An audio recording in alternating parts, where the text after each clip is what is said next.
Another installment of Echo Worm Live. We do this probably every 2 weeks. We try to do every other Thursday around 5 o'clock Eastern time, where we just discuss questions that you guys have left on the channel, on Patreon, through Discord, whether it be about the channel itself, what's upcoming on the channel, or just questions about things that we discuss in the books, character motivations, character plot lines, where you think things are going, and just sometimes you guys ask my opinions on things.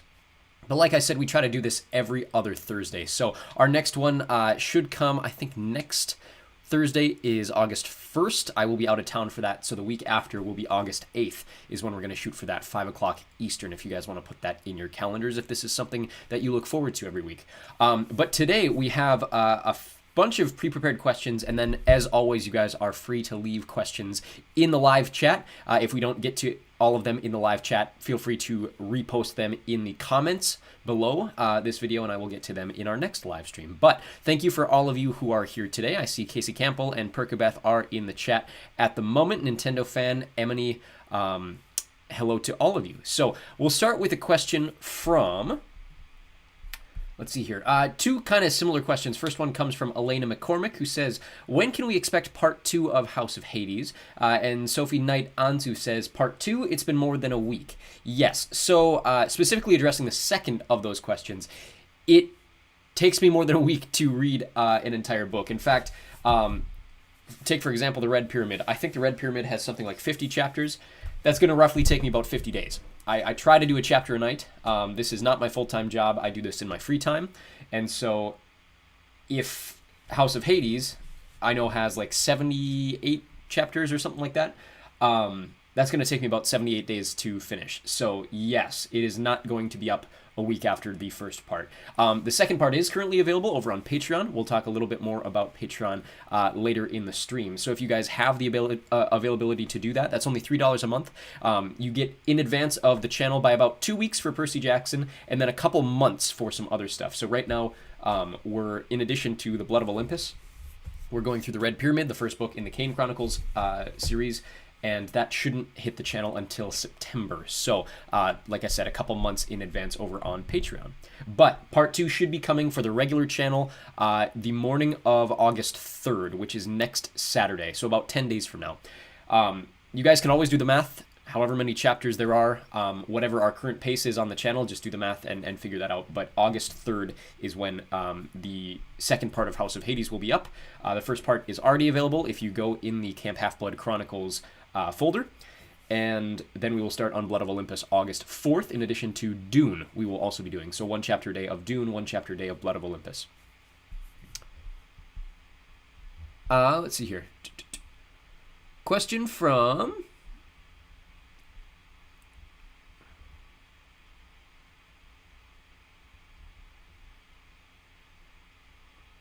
Matteo Bartholin says, I'm unfortunately dealing with serious problems with people in others' comments. I will keep a look. If you're talking about this chat, I will keep an eye on it. I try to moderate these things pretty aggressively, whether it be just language or specifically spoilers.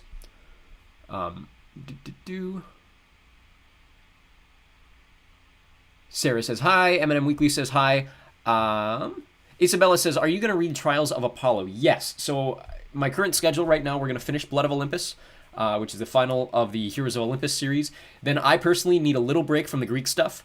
And so I've been doing this for a year and a half, just nonstop through the Percy Jackson stuff. So after we're done with Blood of Olympus, and after we do Chalice of the Gods and Wrath of the Triple Goddess, which is not out yet, then instead of going straight to Trials of Apollo, I'm going to do the Kane Chronicles first. So we're going to take a break from the Greek stuff. We're going to do 3 quick Egyptian mythology books, and then by November-ish, December-ish, then we will start Trials of Apollo. So there's 5 books in the Trials of Apollo series. After that, then we'll do Magnus Chase, and then all of the other Rick Riordan side books, that sort of thing. Let's see here. Sarah W. asks, are you going to read the 3 Kane Chronicles books? Yes. So the first 15 chapters or so of Red Pyramid are up on Patreon right now. We should start that as soon as we're done with Blood of Olympus on the regular channel. I think that's the end of September, if I did my math correctly. A Creative Sushi says, do you read, or I'm assuming have you read Greek Gods and Heroes?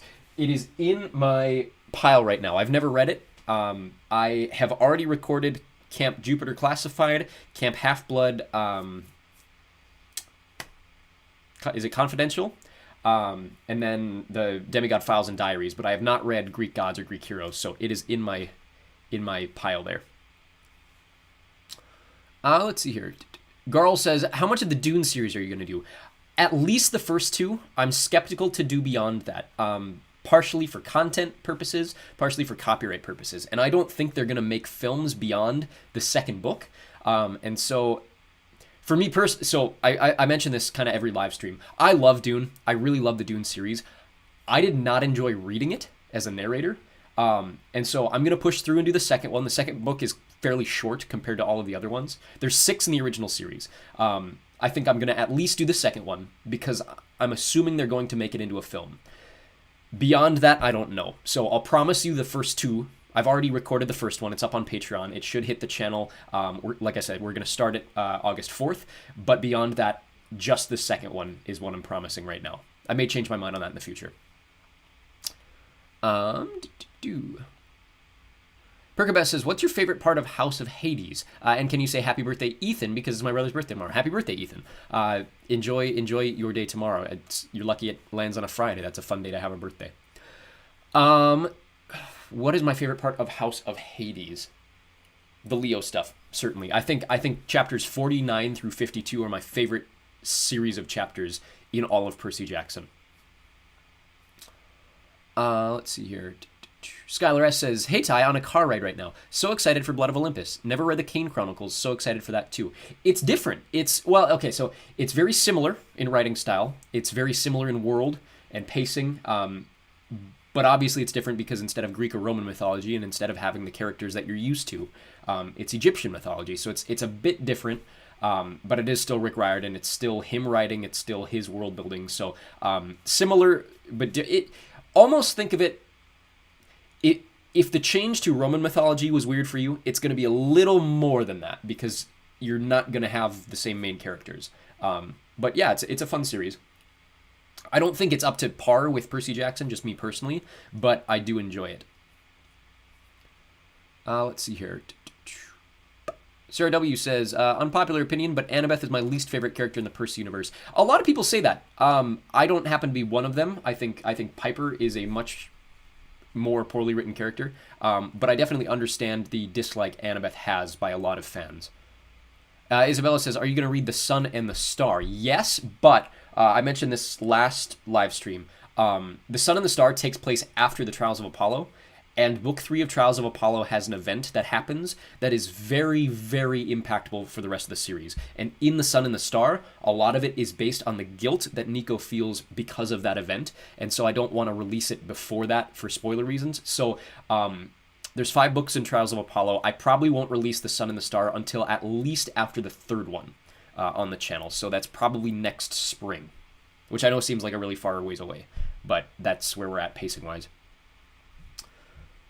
Garl says, why did you not enjoy reading Dune as a narrator? Dune is a weird book, right? So Dune is, for example, take something like Percy Jackson. Percy Jackson, the main Percy Jackson series is written from a first-person singular narrative. So we have one narrator. It's I, it's we, it's that sort of narrative. When we flip to Heroes of Olympus, then we have a third person. How do I describe it? It's the same with Game of Thrones. It's a third person narrative, but we get their thought processes. With Dune, it's the same way, but instead of having each chapter be a different character, the character thought processes can change per paragraph. And so, as a narrator, trying to get across the feelings of a certain character is more difficult when you don't have time to breathe. Because if one paragraph you're trying to give a perspective of Cheney, and in the next paragraph after that you're doing Paul's perspective, you have to jump back and forth between just kind of the way you deliver things. And it's not very clean, and it takes a lot of thinking as a narrator. I did my best, and I enjoy reading Dune, like I said, but narrating that from that perspective is very difficult.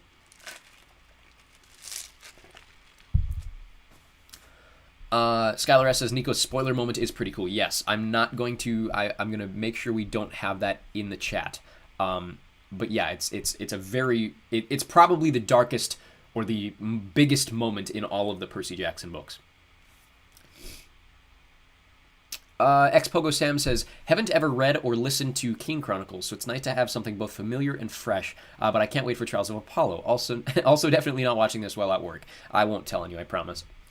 Let's go to a pre-prepared question from Mirage GSM, who says, hundreds of demigods dying on Kronos' side, and given that some survived to be granted amnesty, there had to be more of them. Where did all those demigods come from? That's more than Camp Half-Blood ever had in total, and aren't they supposed to not be able to survive long outside? It's a question that irks me in the original series as well, but there they never gave any actual numbers. Plus, Hecate's children fought for Kronos, and she, quote, didn't have many children, end quote, and, quote, lost more than any other god, end quote. Yet still there are enough to warrant their own cabinet camp. Yeah, so this is something a lot of people noticed when they were reading through Percy Jackson, right? Is, specifically with Luke's army, or Kronos' army, there are a lot of demigods. And the question is, A, why are there so many? B, with the way that the world is built or presented, it doesn't seem like there are that many demigods who survive. Now, I agree with your perspective, but to a certain extent, this may just be Percy's perspective on things. Because, yes, Camp Half-Blood does not have that many people as a population. It's not very large. But keep in mind that Camp Half-Blood is a summer camp that is not necessarily open year-round. And it is only open to children ages, 12 to 18, 19? And so those who survive through that then are... I don't know this necessarily, but it's my understanding that after you get through that age where you go to Camp Half-Blood, you are less in danger. Adult demigods are not as threatened by monsters. They don't give off that stench, for lack of a better term. There's also the potential that some of these were Roman demigods. I know that's a kind of a contentious answer because of the fact that Greeks and Romans didn't know about each other. And so that being an extra element doesn't quite fit with the way that the world is presented in The Son of Neptune. But there are a lot more demigods in the world than exist at Camp Half-Blood. And a lot of them could be adults. But from that angle... Your question about Hecate didn't have that many children, yet there are still enough to warrant their own cabinet camp. It's not necessarily that they had enough to warrant their own cabinet camp. At the end of The Last Olympian, it's mentioned that regardless of how many kids some of these minor gods have, Percy sets this up because he wants it to be symbolic. So even if Nemesis didn't have any kids, and in the book, I don't know if they have any after Ethan Nakamura's death, but it's the principle of the thing, right? He wants them to have cabins because he wants them to be seen. He doesn't want them to feel neglected by their parents because there's no way for them or nowhere for them to go. So it is, yeah, it's a contentious question, and I understand your argument, but I don't necessarily agree with it. I think there's a lot of answers to where the demigods came from. Let's see here. Genevieve Hummer says, do you think that Leo has the most underrated lines in the book? I wouldn't say underrated necessarily, but he does have a lot of humor that's really, really funny. I think if anyone has underrated lines, it's Talia. But yes, Leo is very, very funny. Frank also has some really good lines in the books. Let's see here. Lost my place. Sarah W says, I love the Kane Chronicles much more than Percy Jackson. It feels like the pacing was better. Yeah, I think Rick Riordan's writing got better. I still think Heroes of Olympus is the best collection, like, total series that he's ever done. Heroes of Olympus is far and above anything he's ever done. His pacing was, in my opinion, perfect. But I know a lot of people like Kane Chronicles because it's more compact. The 3-book saga is a lot more... It's a lot tighter than like a 5-book thing, and so it's easier to get through. And it's the world building is enough in those 3 books to be compacted into its own story. It's easy to reread because it's only 3 books. Perkabeth says, "What's your Starbucks order today?" Same thing as always. Strawberry acai refresher with lemonade, no berries. Eminem Weekly says, have you ever heard of the Percy Jackson parody book, Percy Stinkson and the Lightning Fart? Yes, I have heard of it. I will not be doing it on the channel, though. I'm sorry. Genevieve Hummer says, do you have any tips for someone who would want to start narrating books? Any tips? I would just say, just do what you love first. You're gonna, like, me specifically, I mentioned I love Dune. Don't like reading it. There are a lot of books that I am reading for the channel that maybe you guys have requested, or maybe I just want to read them to say that I have read them, that I don't enjoy. And that becomes a slog. And I think the fact that I started with Harry Potter and Percy Jackson, which are books that I enjoy and enjoy doing the voices for, I think that gave me the momentum to get through other stuff that I don't necessarily enjoy. So if you start with stuff that you're not going to enjoy reading, then it's going to basically kill all of your motivation to do it. So start with something you love is where I would start with my tips for that.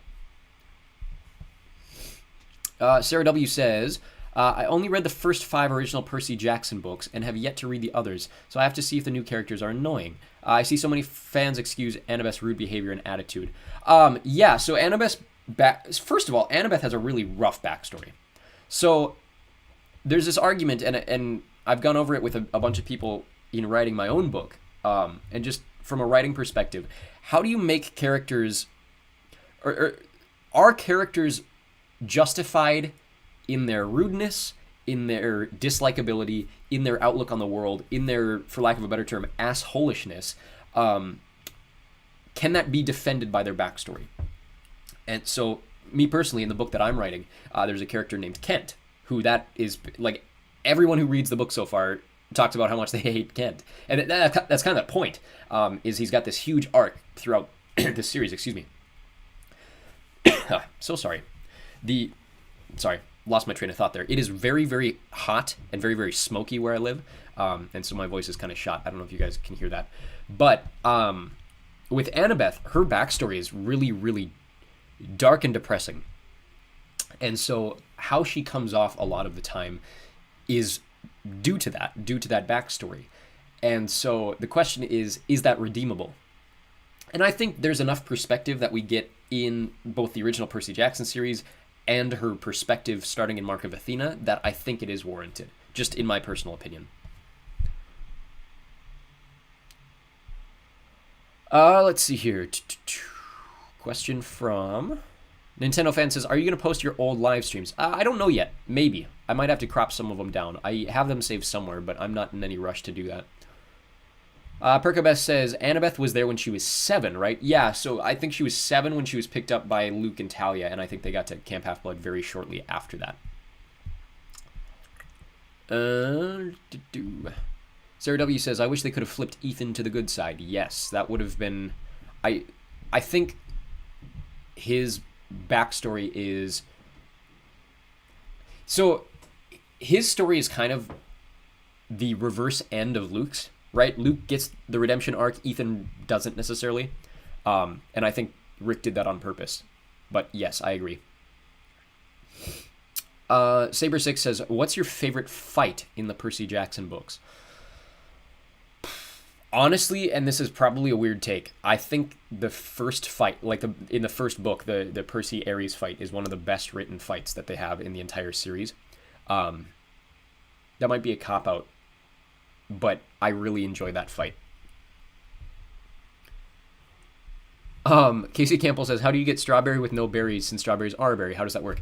I don't like wet fruit in my drinks, and so it is strawberry flavored, but it comes with berry pieces in it, and I don't like that because that is gross. And so yes, it's strawberry flavored, but without the strawberries in it. Saber6 says, what is your book about? Excuse me. So my book is well, I can tell you to go read it. It's on the channel. There's 12 chapters up right now. It's called The Radiation Effect. You can find it in a playlist on the channel. I'm writing it as we go, and so I haven't finished chapter 13 yet. But it is a political action thriller about 6 kids who are forced into military service and have to balance their life in this company with being teenagers, which is a really bad. It's a lot better than I make it sound, I promise. But if you want to go listen to it, or at least read a better description, the playlist on the channel has a better description of what it is actually about. Let's see here. Question from Perkabeth says, "Why is Perkabeth your favorite ship like mine?" I just think we've had it the longest, and so we got to see it progress. It didn't start as a relationship the way that Jason and Piper started. We've had more to deal with than Frank and Hazel. It has kind of been signposted since the beginning in a way that something like Nico and Will wasn't. And so it's something that we've lived with for me, 10 years. Oh my gosh, no, probably 15 years now that I've been reading this series. This series has been out for 20 years, by the way. The original Percy Jackson takes place in 2005. They keep retconning that. It's a very complicated timeline since the books stopped coming out in progressive order.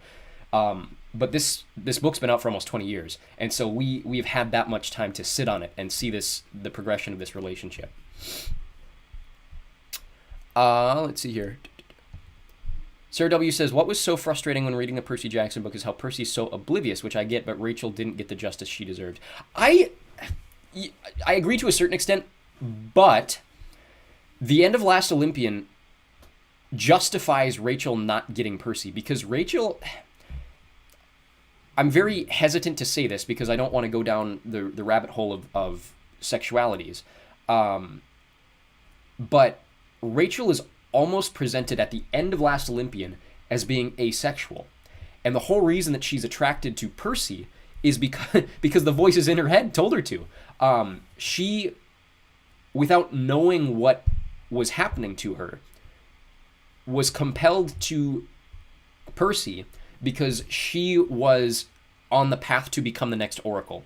And so in seeing Percy, that was her pathway to becoming Oracle, and she didn't realize it at the time. And she was caught up in these feelings of potential romance with Percy, not understanding that that's not what it was. She probably had feelings for him at one point, but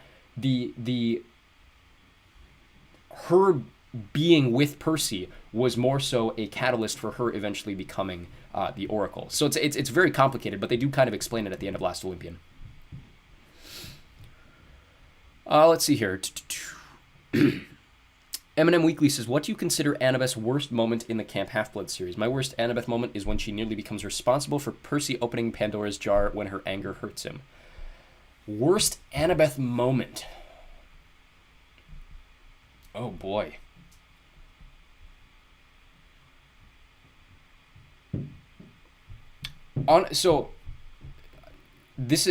We mention it a lot because people ask me my opinions on the TV show. And one of the things I always say I don't like about the TV show is I don't like the fact that Annabeth sees the betrayal. Annabeth sees Luke betray Percy in the show, which is very different from in the books. And so part of Annabeth's character arc is believing Percy over Luke, who she's known forever. And there are times in the original series where it feels like Rick kind of drags that out a little bit, where all logic should mean that Annabeth finally is able to accept that Luke is a bad person. And then he'll kind of pull the rug on it.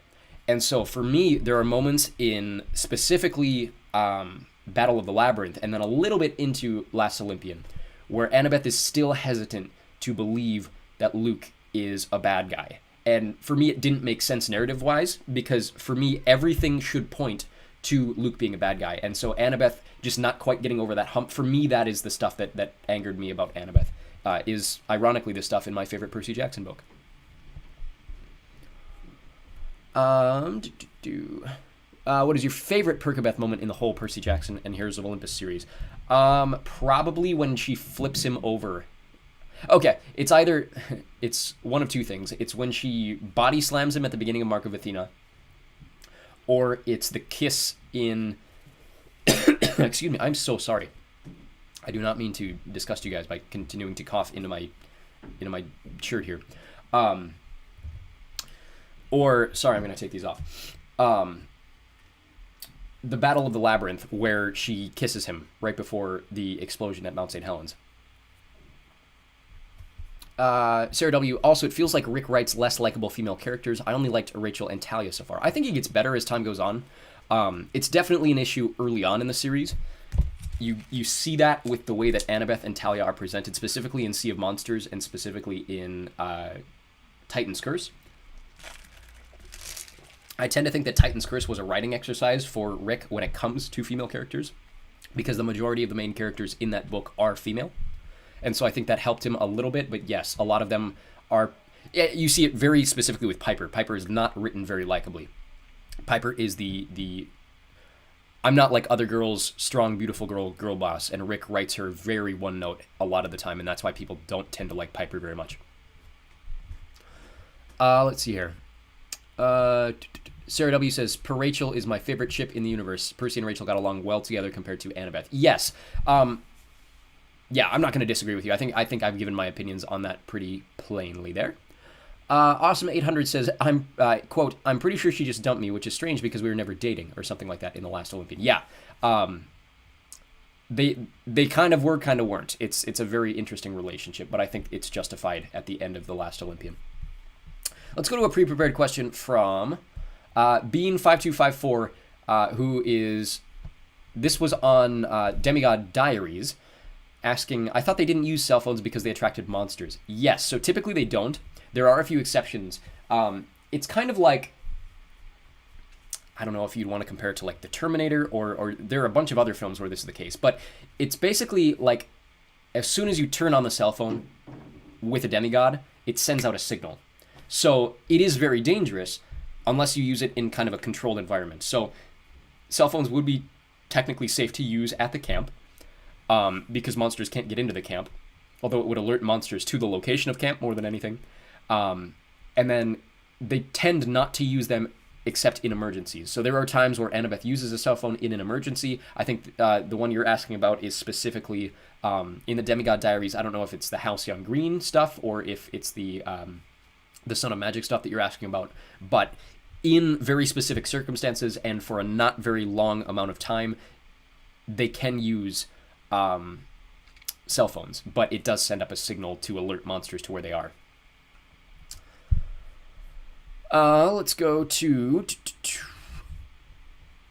Saber6 says, it's weird to think about the fact that Luke's situation happened because of the prophecy. Yeah, so this is something that happens a lot in Game of Thrones, right? Where character changes happen because of the way that people interact with prophecies. It's not necessarily prophecies that cause events, but it's the way that people react to prophecies that causes the events of the series, which is the case that happens in Percy Jackson. Sarah W. says, which book does Piper show up? The Lost Hero. First chapter of The Lost Hero, she shows up. Let's go to a question from I Am Ariba, who says, where can I get the radiation effect in written format? You can't. I am currently writing it. So like I said, there are 12 completed chapters which are up on the channel right now. This is obviously a first draft. When I'm done with the entirety of the book, it'll probably be about 31 chapters. Then I will do a bunch of editing. I'll try to send it to a publisher, and as soon as it's published, then I will tell you guys where to get it in a completed format. But at the moment, it exists only on my computer or on YouTube in the way that I have delivered it so far. Dahlia May says, what happened to your Harry Potter audios? Good question. So for copyright reasons, we were forced to take all of our Harry Potter recordings off of YouTube, and they are currently available for free over on Patreon. So you can go over on our Patreon site and find them without having to pay for anything. They are free over on Patreon. They're also free over on Vimeo, which is a similar video sharing service to YouTube. Both links are available in the description of this video, so if you click below my face, you should be able to find a bunch of links. One of them is the Patreon link, and one of them is the Vimeo link. And everything Harry Potter and Hunger Games is available over there for free.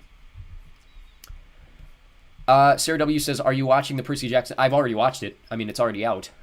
So, yes, I've seen it, and I also watched both films in theaters. Tumble Lily says, could you read the Harry Potter books? I love your voice and have been wanting to listen to them. Yes, all 7 books, including a re-record of the first book, are available over on Patreon and Vimeo for free. I also have a couple of the world-building books. I have completed Quidditch Throughout the Ages, or Quidditch Through the Ages, and The Tales of Beetle the Bard are also available over there. And I'm currently working on Harry Potter and the Cursed Child. I am about halfway through it right now, so it should be up over on Vimeo and Patreon in September. Tarek Chahadu says, do you recommend Trials of Apollo? I'm not even close to being there yet, but I'm thinking about it from now. It's different. It's written, it's not from Percy's perspective. It's not from any of our main characters' perspective. The story of Trials of Apollo is basically Apollo is sent to Earth and forced to live as a human. And so it's basically Percy Jackson from Apollo's perspective as a teenager. And so it's kind of these weird dynamics because he interacts with his children, and it's very different, but it's very good. And it brings back a lot of our familiar characters, such as Jason, Piper, Leo, Nico's in it quite a bit. Takes place at Camp Half-Blood, that sort of thing. And so, yes, I would recommend Trials of Apollo. They are very good, but very different. Sarah W. says, is it safe to read Chalice of the Gods and Wrath of the Triple Goddess since they're new? I wouldn't until you read Heroes of Olympus, because they take place after Heroes of Olympus. You're going to be very confused as to what Percy's talking about. Are they safe to read on here? We'll see. We'll find out. There are other audiobooks that exist on other channels that have not been taken down for copyright purposes. So Rick Riordan is typically safe when it comes to copyright. We have yet to encounter that, and I'm knocking on wood to hopefully never encounter that. There are some authors that you cannot touch at all. J.K. Rowling is one of them, as we've learned.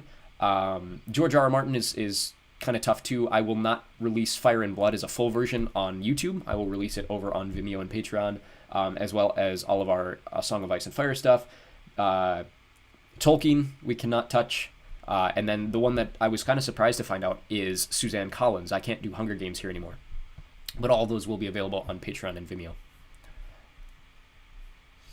Saber6 says, what is your favorite mystical weapon or tool in the books? Buford the Table is probably my favorite. I really like Buford the Table. I think it's very funny. Eminem Weekly says, one of my favorite Annabeth moments was her telling Percy that he is her home. Not only does it make sense for their relationship, but it makes sense given all their time together. Yes. And specifically, it makes sense with Annabeth because Annabeth doesn't have a home. In fact, we've been doing like daily trivia stuff where like once a week we'll do a Percy Jackson quiz. Once a week we'll do a Harry Potter quiz and that sort of thing. And one of the Percy Jackson ones that's coming up in the next couple of weeks is, where is Annabeth originally from? Because the way that it's written in the books, I always imagine Annabeth being from San Francisco. That's not the case. Annabeth was not born in San Francisco. That's where her family currently lives. She grew up in Boston. But they don't really touch on that because Annabeth grew up on the streets. She left home when she was like 6 or 7, and then eventually made her way all the way down to like Richmond, Virginia, and then was found by Talia and Luke, and they brought her up to New York. So she's basically spent most of her life in New York, but she technically grew up in Boston. Let's see here. Xpogo Sam says, how do you feel about Meg in Trials of Apollo? I know we're not there yet, but she's such an interesting character. Yeah, there are not a lot of characters in Trials of Apollo that I dislike. I think Rick has matured so much in his writing and his character introduction that by Trials of Apollo, we get kind of the mature form of his writing. And I won't go too much into Trials of Apollo because of all the spoiler type stuff. But yeah, I don't mind Meg. I think she's a fine secondary character. Sarah W. says, I think it's only because Hunger Games is coming out with a new book and movie, so that's why. Yeah, probably.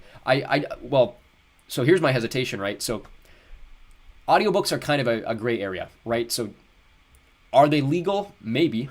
But the thing that trips us up is YouTube's copyright system. So whether or not it's legal to have these up, if an author claims it, then we're basically done. Like YouTube's system is so anti-creator versus author and publisher because of the fact that their system basically says as soon as someone claims a video, I can't do anything about it. I can fight it maybe, but if I lose, I have the potential to lose my entire channel, which has happened before. We tried to fight that with Harry Potter on our original channel, and that's why we have this new channel. But when it comes to Hunger Games, they are challenging not just audiobooks, they are challenging like content-based videos. So typically you'll see, I don't know if you guys are into other content on YouTube, but so one channel that a lot of you guys come over from to my channel is from Movie Flame. And Movie Flame does a lot of stuff. He's done Harry Potter, he's done Hunger Games, he's done Avatar, that sort of thing. But Morgan made a video talking about Sunrise on the Reaping, where he was just talking about the backstory to it, what it's going to be about, that sort of thing.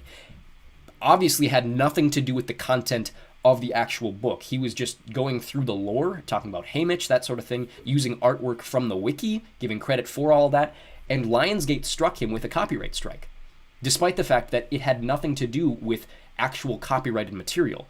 And so Hunger Games, like you said, is probably because the book and the movie are coming out, but it's very, very tight right now, and I am not going to try to challenge that because we already have a current active strike. Thank goodness they only did it on one of the videos because I had Ballad of Songbirds and Snakes split into thirds, and they only claimed the first third.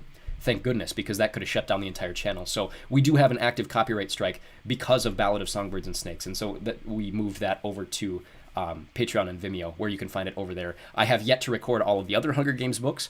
I started with the prequel because I like the prequel a lot, and we will be doing Hunger Games, I think, after Dune is where it's at in the schedule right now.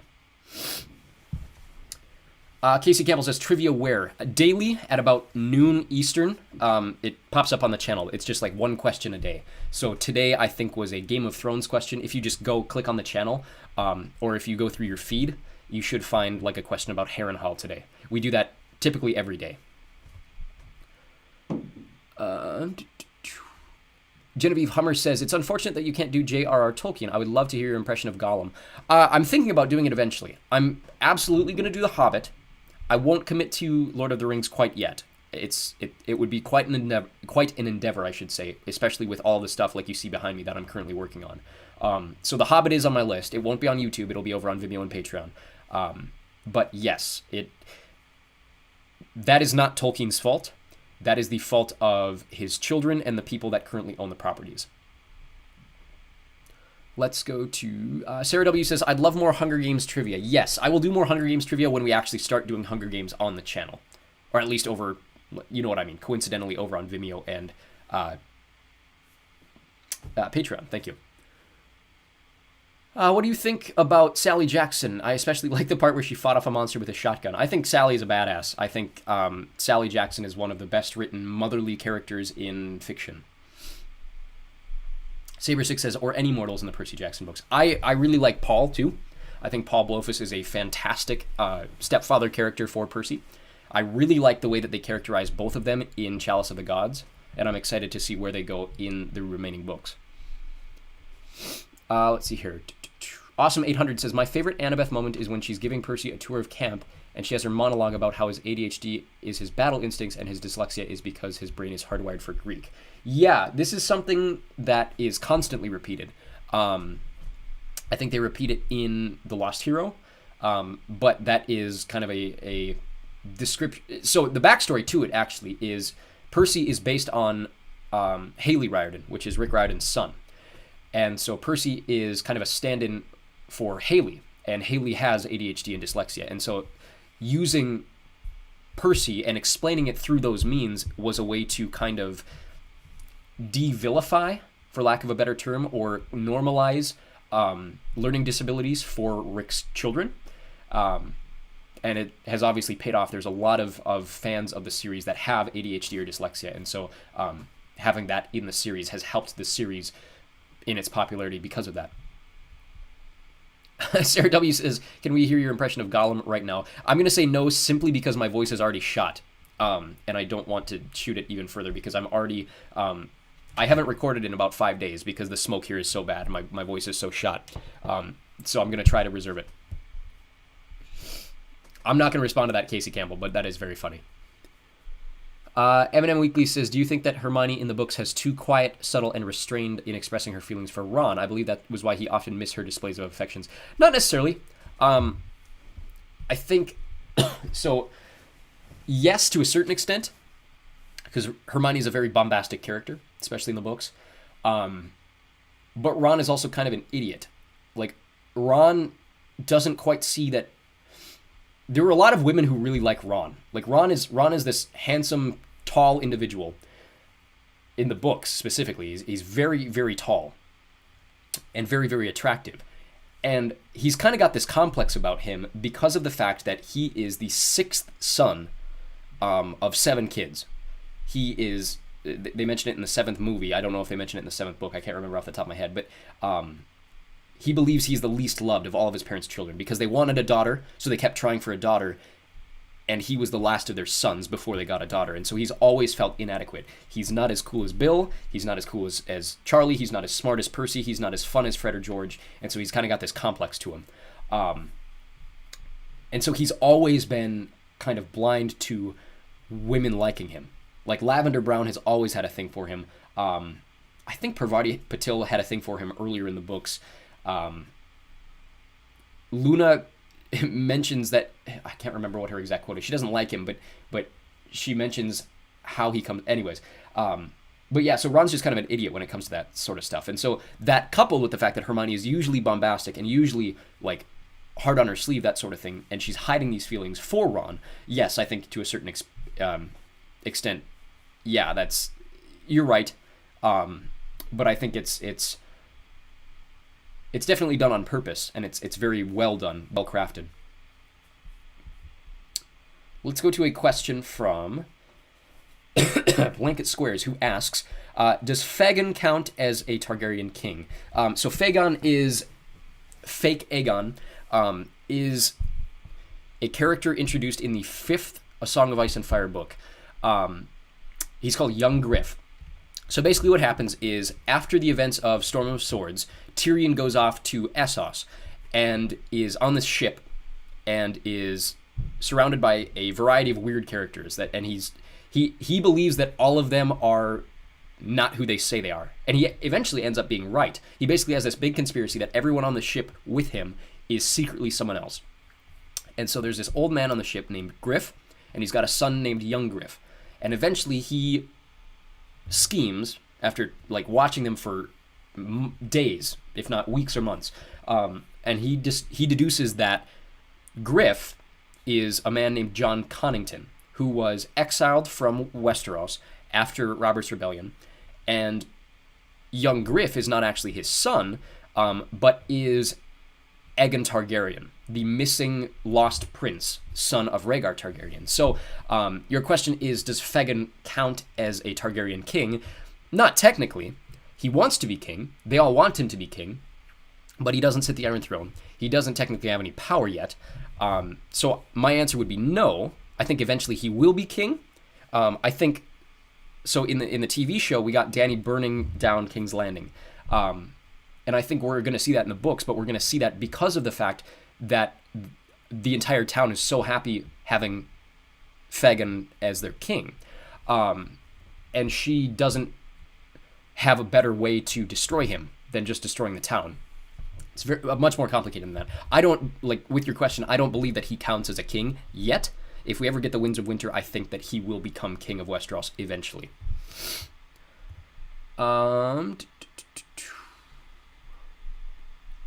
Saber6 says, what is your favorite funny way they took down an enemy? One of mine is the crazy dolphin scene where they were fighting Medusa's son.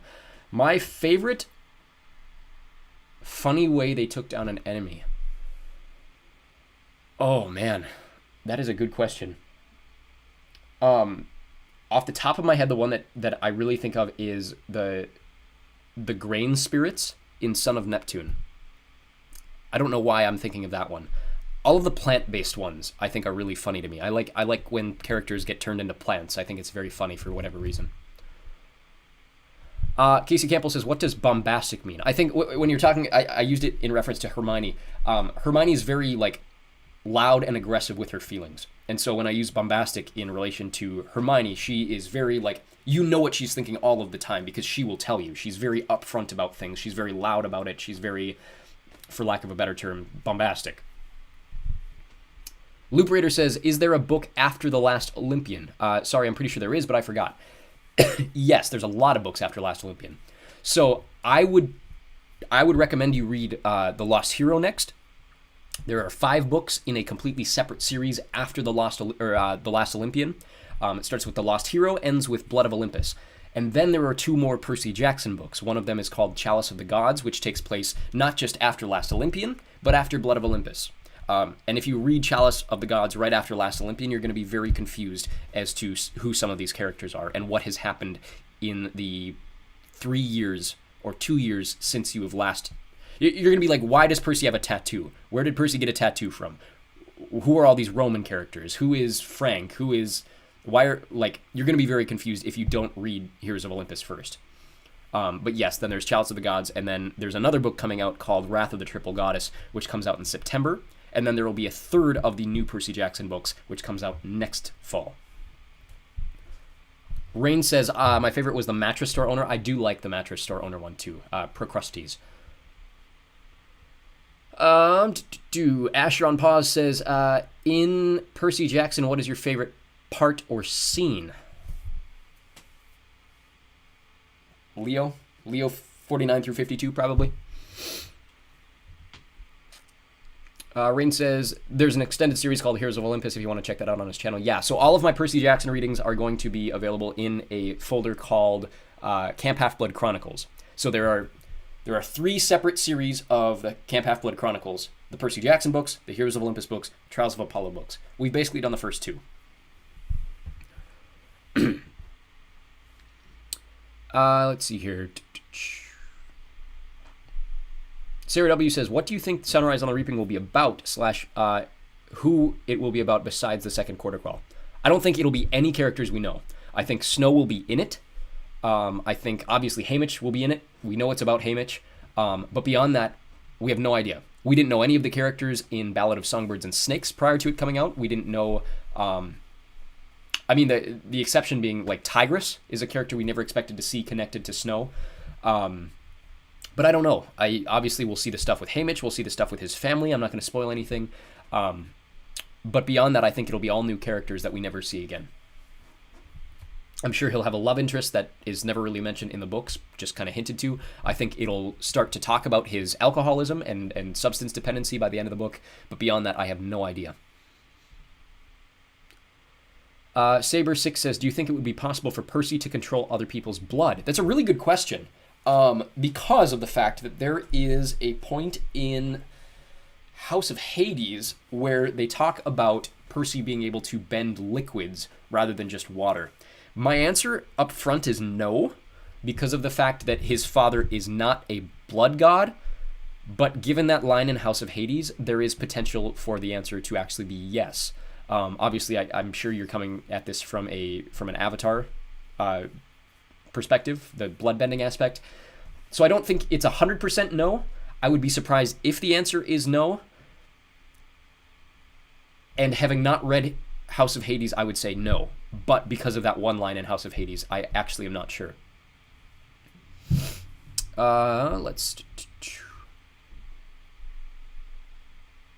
Sarah W. says, how many books is Rick planning to do for this new Percy series? I believe it's 3. So it starts with Chalice of the Gods, second one is Wrath of the Triple Goddess, third one is the one that comes out next year that hasn't been named yet. I think it's just the 3 that have been announced so far. Although every Greek mythology series that he's done has been 5. So if he has enough material to do 5, I think he'll do 5. Although the last 2 books wouldn't have a plot that's been introduced yet, because the whole point of these 3 books is Percy needs letters of recommendation from 3 separate gods to get into New Rome University. So that each one has to do with one of those tasks.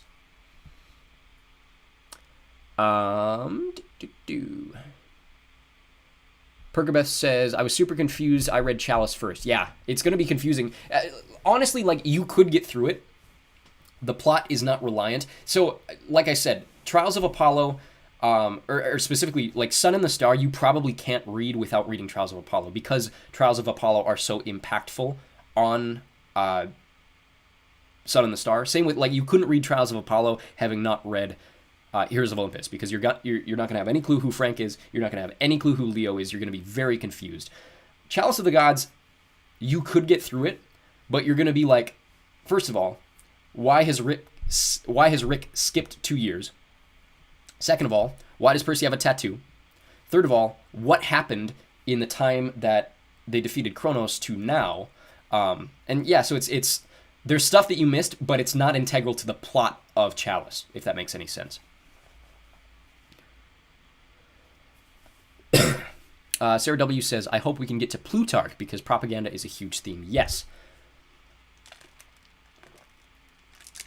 I think a lot of the propaganda in the book is going to come from Snow. Off the top of my head, I can't remember when Snow became president. If it was before, I'm pretty sure it was before the time of the Second Quarter Quell. I could be wrong. But yeah, it'll be interesting to see where they go with the propaganda stuff. Morgaine G says, do you reread books sometimes? I haven't on the... well, okay. I've made one exception to that on the channel, and I will probably make another one. So I reread the first Harry Potter book because I was not happy with my first reading. I'm tempted to also reread the second one because I feel like I really didn't come into my own as a narrator until I got to the third Harry Potter book. I don't know yet if I'm going to do Chamber of Secrets again. I do know that I will probably end up rereading Lion, the Witch, and the Wardrobe, just because it's my most popular Narnia book, and it's the one that I get the most critical comments about. And I think for the sake of the channel and the benefit of the channel, it would be nice to have a better recording of it going into the future. So, but beyond that, like, I don't plan on re-recording any of the Percy Jackson books. I don't plan on re-recording any of my other ones. It just take too much time, and I already have such a list behind me of stuff I need to do. In terms of just rereading books, yes, I've reread Game of Thrones several times. I've reread the Percy Jackson series several times. I bet you I have read Harry Potter and the Sorcerer's Stone or Harry Potter and the Philosopher's Stone close to 50 times in my life. Sarah W. says, what was your famous misread line for Percy Jackson? The most famous one is I ate the kitchen table. I can't remember which chapter it's on, but it's somewhere in Sea of Monsters, where it starts with, I ate at the kitchen table, and I said, I ate the kitchen table. And obviously there you see a shirt that I made. There's a link to it in the description below if you want to support the channel and buy this shirt. $20, you can get it. It's in the Percy Jackson font, and it's got a little trident under it. My wife designed that. But yeah, that is my I ate the kitchen table shirt. It's my most famous blunder that I've ever made on the channel. Nowadays I tend to edit those out, but that one I think was really funny. Let's go to a question from Sarah W. who says, what time are your live streams, and is it the same every Thursday? Yes. So I try to do it every other Thursday, just for the sake of, like I mentioned, this isn't my full-time job. This is something I do in my free time. I have a wife. I have a son. I try to spend as much time in the evenings with them as I can. But I do manage to carve out 2 hours a week, or 2 hours every 2 weeks where I can get this done. So I try to do it every other Thursday at 5 o'clock Eastern. So if you want to put it on your calendar, I think August 8th is going to be the next one at 5 o'clock Eastern. Question from Dylan Brown, who says, hello, Echo. I just have to say I love your videos. Thank you very much. Is there a place or location where you already have everything posted? I struggle with pausing the book and I just want to continue with them. So I was curious if you had something like that. Yes, to a certain extent. So what you see on the channel is everything that is available for free everywhere. There are about 2 weeks of extra Percy Jackson content over on Patreon for as little as $3 a month. If you're able to afford that, wonderful. Feel free to go over there and do that. Otherwise, no. Like, what you're seeing is basically, this isn't archived by any means. Like, none of this is stuff that I've posted elsewhere before, and I'm just waiting to upload it on the channel. I do a chapter a day of 2 separate books usually. Right now, the exception is House of Hades. We're doing 2 chapters a day because I wanted to get through it faster for you guys, because it's a very, a lot of people really, really like House of Hades. But going forward, then it's going to be 1 chapter of one book, 1 chapter of another book every day until we finish the book, and then I'll do a compilation of everything. So that's kind of my recording, or my output schedule. Awesome 800 says, OMG, your favorite reading mistake you made was when you read Annabeth as Ares in The Lightning Thief. I hope you know what I'm talking about.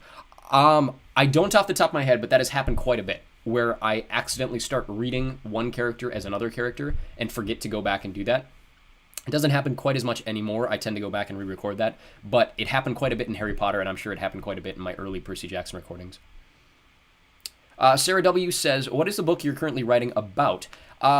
So let me pull up or let me pull it up on my phone real quick, because I have off the top of my head, I couldn't tell you as well as this will say. So if you go to my channel and go to the playlist titled The Radiation Effect, this is the description I have there.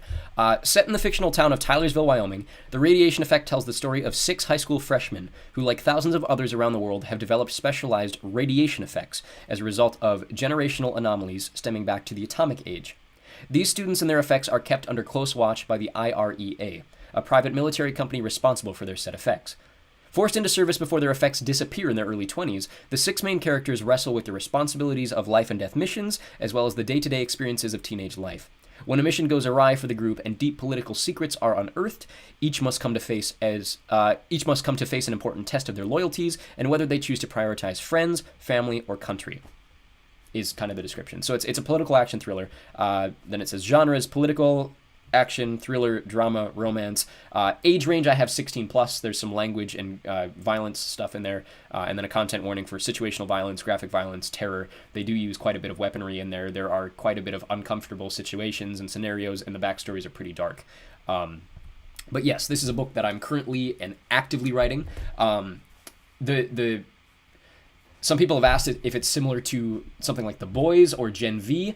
I would say that, so the book itself relies so little on their actual effects, but in terms of the powers that the characters have, it's X-Men, honestly, is kind of where that comes from. But whereas some of the early Game of Thrones stuff is considered light fantasy, because it doesn't, fantasy exists, but it doesn't lean into those fantasy elements. The plot of The Radiation Effect has very little to do with the actual effects, and more so to do with just how these kids respond to being in a situation where they are forced to serve this company because of the fact that they're they have a blood tie to it, if that makes any sense. Rain says, do you make your voice more high pitched for Percy as a 12-year-old? No. Typically under 10 though. If a character is under 10, then I will raise my voice pretty significantly. I try not to do it for female characters as much as I used to, just because I think that kind of degrades the character, for lack of a better term. It makes the character less serious, and I don't want to come across that. Morgaine G says, what's your recording schedule? Good question. Right now it's not, because my voice is so shot, and I don't want you guys to come into a chapter and be like, oh gosh, it's a different narrator. But usually it's my son goes to bed at 9 o'clock, and I come downstairs and record as many chapters as I can in the next 3 hours before I should probably get to bed myself to get up for my main job in the morning. But my output schedule is one chapter. So on Patreon, it's about 3 weeks in advance. With a few exceptions, there are some series that don't. Long story. But every day on Patreon and every day on the channel is 1 o'clock a.m. Eastern is going to be a chapter of something typically non-Percy Jackson, and then 11 o'clock Eastern in the morning is going to be a Percy Jackson chapter, and then 4 o'clock Eastern every once in a while I'll sprinkle some stuff in. Every day I usually do a Bible recording, or the other day I dropped an entire 45-minute long Sherlock Holmes story. So all of the long form stuff that I post that we're not doing daily chapters for will usually come out at 4 o'clock Eastern. Sarah W says, would you ever read a murder mystery? Agatha Christie is on my list. And obviously I've started reading some of the Sherlock Holmes stuff. So yes, if there's one that you want to recommend, feel free to do so. Lily Malfoy says, when is the Silver Chair being uploaded? Good question. Silver Chair should hit the channel.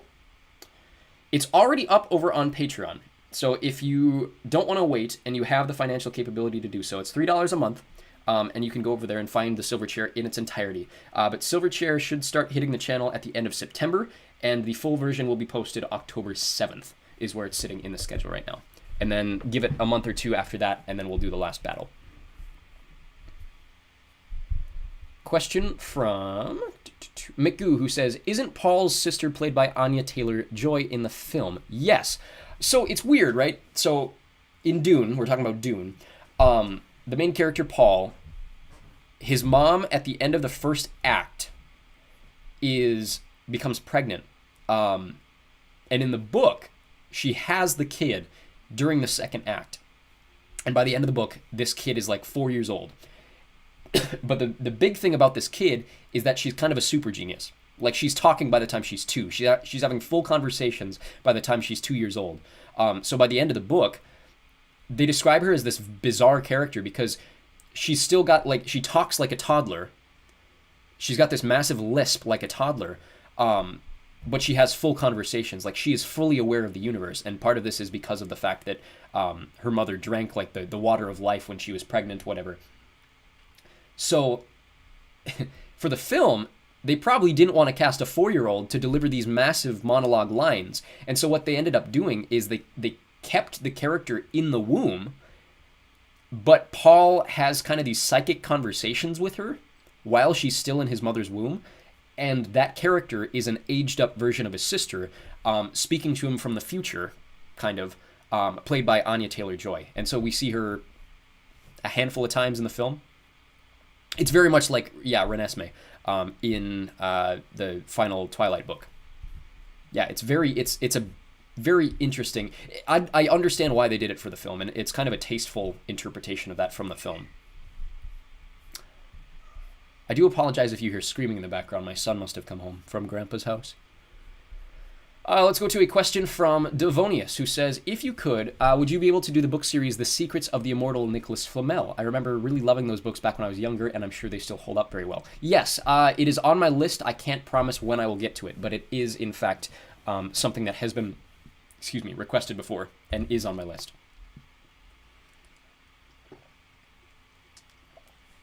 Feel free to keep asking questions in the chat if you guys have them. We're about halfway through the pre-prepared questions that I have. One of them comes from Rain, who says, wait, that cover is Annabeth, in reference to the House of Hades. And I don't have House of Hades on me at the moment, but yes. The cover of the House of Hades is Percy and Annabeth walking through Tartarus. So the Percy Jackson and the original covers of the Percy Jackson series and the Heroes of Olympus series, if I can remember them off the top of my head. Percy Jackson, the first one is Percy arriving in Long Island Sound. It's not really a scene in the book, but it's him with the horn in his hand and the lightning bolt in his hand going up to Mount Olympus. And then the second one is the Eye of Polyphemus looking over the bridge between the two islands.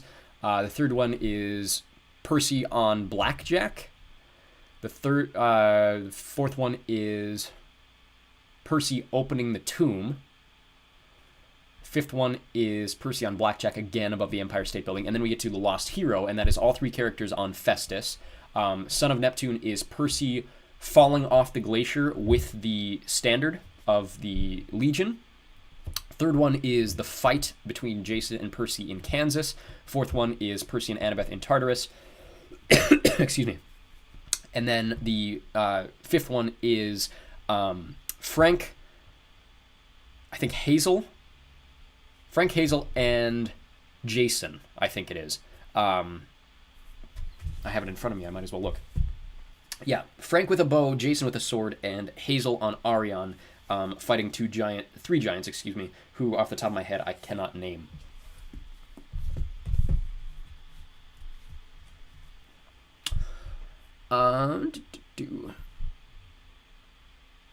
Rain says, I was like, Paul's sister. Why would they have Paul's sister? Did they even have Paul? Yeah, we were talking about Dune there for a second. Saber6 says, have you heard of the Del Toro's Quest book series? It was my favorite fantasy book as a kid. I've never heard of it. I'll check it out and see if it's something I could add to my list there. Rain says, I thought it was Hazel and Nico walking to the fiery House of Hades. No, it's a fair point, but yes, it's definitely them in Tartarus. Can we see Arion? Yeah, so this is the cover of Blood of Olympus. Where's my camera at here? So, this character, if I could figure out my directions, that is Frank with a bow, that is Jason with a sword, and that is Hazel with Arion. That is the original cover of Blood of Olympus. Let's go to a question from Justin Griffey, who says, why does Clarice sound like Beavis and Butthead? I personally don't think she does. I was definitely going for kind of this gruff, almost like hyper-masculine voice, but if you think it sounds like Beavis and Butthead, then interesting. I've never heard that before. Ashton Bandit says, where are chapters 60 plus of House of Hades? They're not out yet. So, like I said, we do 2 chapters a day. Right now, I think we're on chapter 63. You guys can quote me on that. As of me doing this live stream, I think we're on the 63rd chapter. So once we get to the end, I think it's 78 chapters of House of Hades, then the full version will come up for part 2. I think Blood of Olympus has significantly fewer chapters. I want to say it's somewhere in the 50s. But yes, they're just not out yet. So if you want like 2 weeks in advance, that's about 14 chapters or so, then feel free to become a member of the Patreon. I do want to pause here and, just because we're about halfway through the stream, give a shout out to my patrons. So, first I want to give a shout out to my upper tier patrons, those being my champions here. Those are, if you guys have the financial capability to support this channel by any means, then thank you very much. But those who go above and beyond, this is my $25 tier.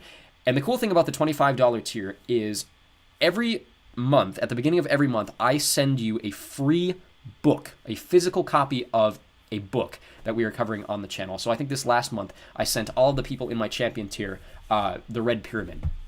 And so big shout out to John Buck, Donald Easter, Dalton Bailey, Joseph Morrill, Charles Jacobson, Lydia Bryant, and Zhukov Crawford. Huge thanks to my League 1 tier patrons, Riley Lang and Cameron Stevens, and then my League 2 tier, Hessa Al-Habashi, Brandon Doty, Bella Joy a second time, Victoria Libretto, Aranya, Rockin' Ryan 99, M. Alfaro, Katie Rose, Goose, and Juno. And then I also wanted to give a shout out to my national tier patrons. If I could find the screen here, give me a second. There we go. Andrew Gomez, Angela Rodriguez, Aiden, Brady Northam, Braden Vera, Colt, Derek Rosario, Duncan Burley, Aaron Marie Thompson, Faye Coy, Anya Wuchek, Hardip Singh, James Kirchberger, John Nintendo, Kate with an S, Leo Bowman, Lindsay Miller, Lobo Jenkins, Lucy, Lyra, MB, Matsukur, Mika Tamandal, Millie Swink, Moses Ojibodi, Nathaniel Barlow, Nicole R. Sadie Martinez, Srinija Srinivasan. I promise I will get that down eventually. I think that's the best I've ever done, though. Taylor Grandy, Tiffany Martinez, Trevor Lyman, Trusty Astorius, X-Ray, and Alexei Staryakov. So a big thank you to all of those who go above and beyond just that $3 tier. Thank you guys very much. This channel won't go anywhere. Obviously, like I will continue reading books whether I make money or not. But these people just go above and beyond, making it just more financially viable to sit in my basement and record for 3 hours a night. So thank you very much for just going above and beyond. I'm going to pause for a quick second. Feel free to ask some more questions in the chat. I just need to send a quick text message.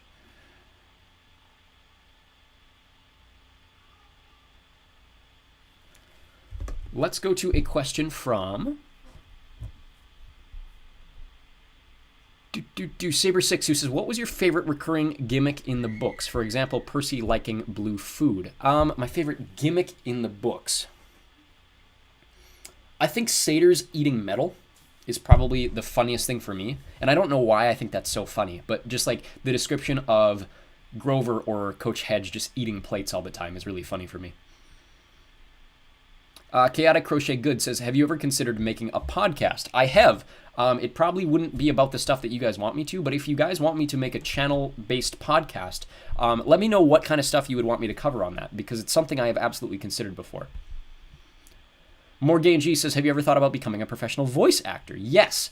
The only thing stopping me from doing that is I don't want to uproot my family and move to Los Angeles and try to become something that maybe I have a chance at not becoming while I'm here doing well here. My family is rooted here and we're doing very well on our own. So it sounds like a lot of fun, but I'm 25 years old and at this point, like, I'm very satisfied with the way things are. And if I would have to like uproot everything and change to make that a possibility, then that's not something that I would do.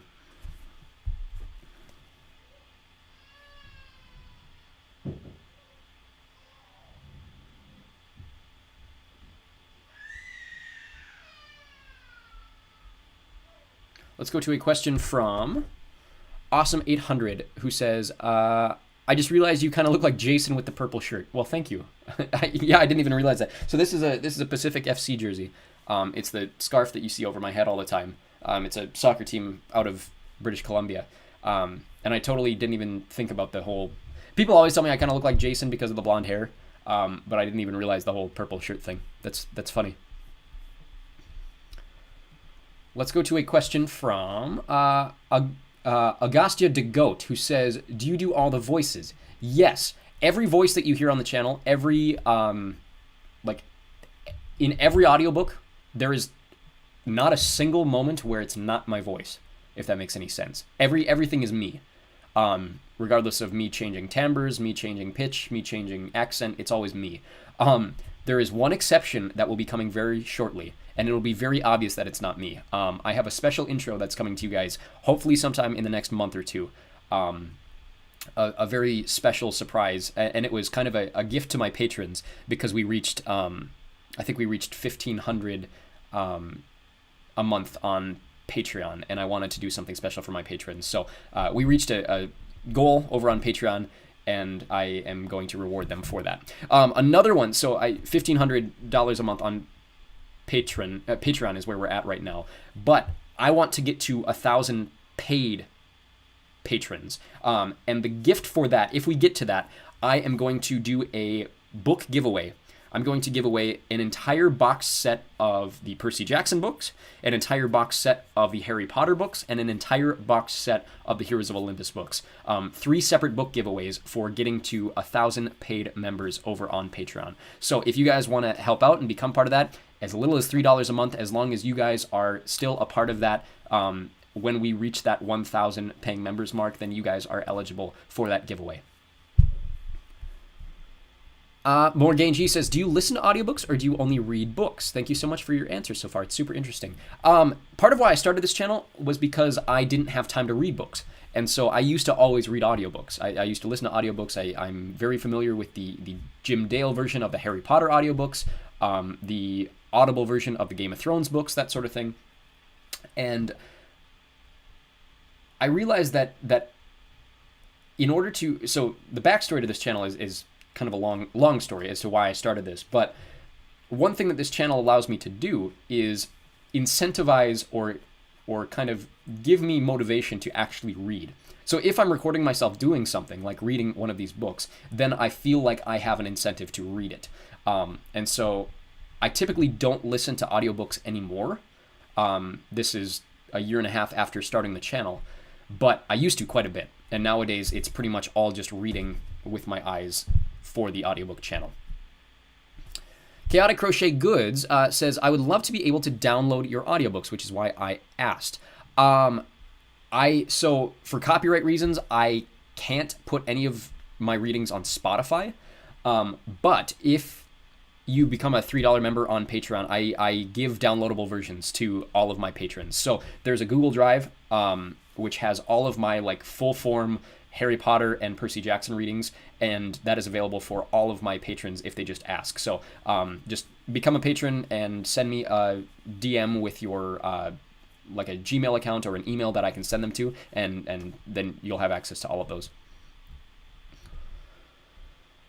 Perkabeth says, do you read the books that are Percy Jackson because they are one part? Do you read them at once or pause and then come back to them? I read a chapter at a time. So all of the full form versions of my books are compilations. So like for example, House of Hades, we got to the 36th chapter. That's roughly halfway between the book page wise. And I took all of my original 36 chapters and then I compiled them on Premiere Pro and then exported them as however long, like 6 hours. You can only really upload 10 hours. And so that's why like Percy Jackson I can do within 10 hours, but Heroes of Olympus is going to take me more than that. So that's why they're split into 2 parts.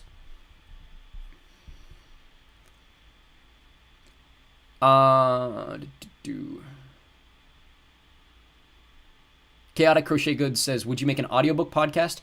If you're asking if I could make a podcast where I read audiobooks, I legally can't do that. That's not something that I can do legally. Because of the way that podcast, how do I describe it? Podcast copyright is different than standard audiobook copyright, if that makes any sense. So I couldn't put any of my stuff on Spotify. Let's go to a question from, or let me follow up that. If your question is, could I make a podcast about the books that we're doing? Yes. But I couldn't straight up just read on a podcast. That's not something that is legally possible. Dason says, where is the first half of House of Hades? That should be in the folder. So if you go to Camp Half-Blood Chronicles, which is the playlist that all of these are under, it should have all the Percy Jackson books followed by all of the Heroes of Olympus books. James Taven says, what is your release schedule? One chapter at 1 a.m. Eastern and one chapter at 11 a.m. Eastern. And then occasionally you'll see something pop up at 4 o'clock in the afternoon. So every 10 hours not really. It's kind of an off schedule. But 1 o'clock a.m. And then 11 o'clock a.m. as well. 2 chapters a day. Judy Suprova says, you should start one. I would love to. Let me know what kind of stuff you guys would want me to talk about, because I feel like doing a podcast about all of the different properties that we talk about would be a little chaotic, but it's something I would consider. Ravensguard says, who are the 2 random white guys they keep cutting to in House of the Dragon? One of them has a sick daughter, and the other seems like he's the life of the town pub. Are they just to give us a perspective on the peasants, or what? Yeah, so yes and no. These characters that you're referring to, if you guys have seen House of the Dragon, this isn't really a spoiler, I don't think. It might be a little bit of a spoiler for the rest of the season, but there are 2 guys that they keep cutting to that aren't Targaryens. One of them is named Hugh Hammer. We first see him in the scene at the start of season 2, where he is in the throne room asking the king for money in advance of making the scorpions. So he's a blacksmith, and he's the one with the sick daughter. And the other character is the one who is in the pub, basically telling everybody that he's a secret Targaryen, and his name is Alf the White. So Hugh and Alf are, if you've read Fire and Blood, they are Targaryen bastards. And so the whole reason for them being in the show is, yes, to give us a small folk perspective, but also because if you watch the last episode, right now Rhaenyra's side are trying to find more dragon riders. And they believe that in order to find more dragon riders, because their family's not big enough, they should start looking for Targaryen bastards. And so Alf and Hugh will eventually become dragon riders. And so the whole point of setting them up right now, apart from giving the small folk perspective, is to introduce them to us as characters who are not main Targaryens.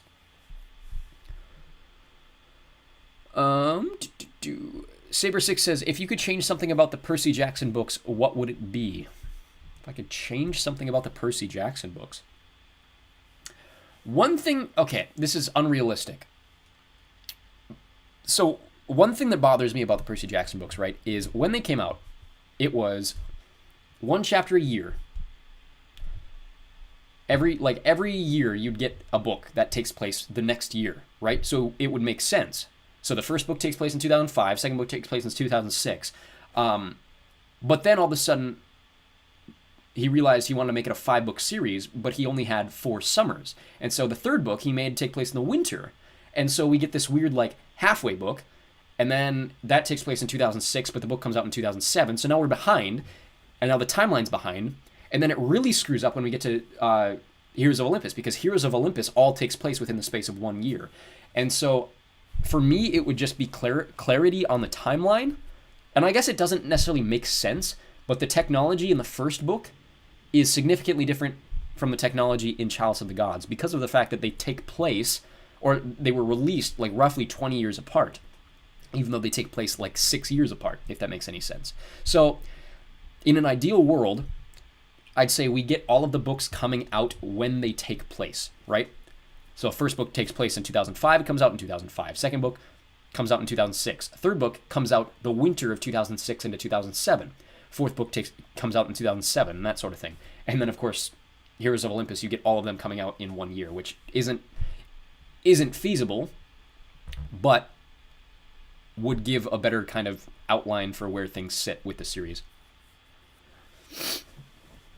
Sarah W. says, can you read the 39 Clues book series? There's 30 books in all, but it's broken down into different sections like Percy Jackson. You're not the first person to ask me that. Right now, and this will probably change. Give me 1 sec here. I'm so sorry. The smoke is just killing me. I don't want to commit to it because of the fact that it's so long, and I already have so many books that I'm wanting to read. So I'm not saying that it's a definitive no. I will probably say yes eventually. But I don't want to commit to a project that long while I'm currently working on the stuff that I'm currently working on, if that makes any sense. But it is on my list. I just can't promise that I'll get there very soon. Sanjudi Saprova says, definitely something like your experience of you reading the books themselves, your opinions on the stories, things you find exciting, your process, maybe like how narrating is like how it affects your life. Second question, have you watched the shows or movies for PGO? What is your opinion on it compared to the actual book? I think both are worse than the books, but I think that's very common. Obviously, the film bombed. I mean, the first film did well, money-wise, but critically it was panned. It's a very different plot than the book. Second one is very bad and did poorly at the box office too. The show I enjoyed quite a bit. I did, especially compared to the films. My worry for the show is the future of it. They have changed so much from it that I'm worried about where the story is going to go into the future. I didn't like the pacing of a lot of it.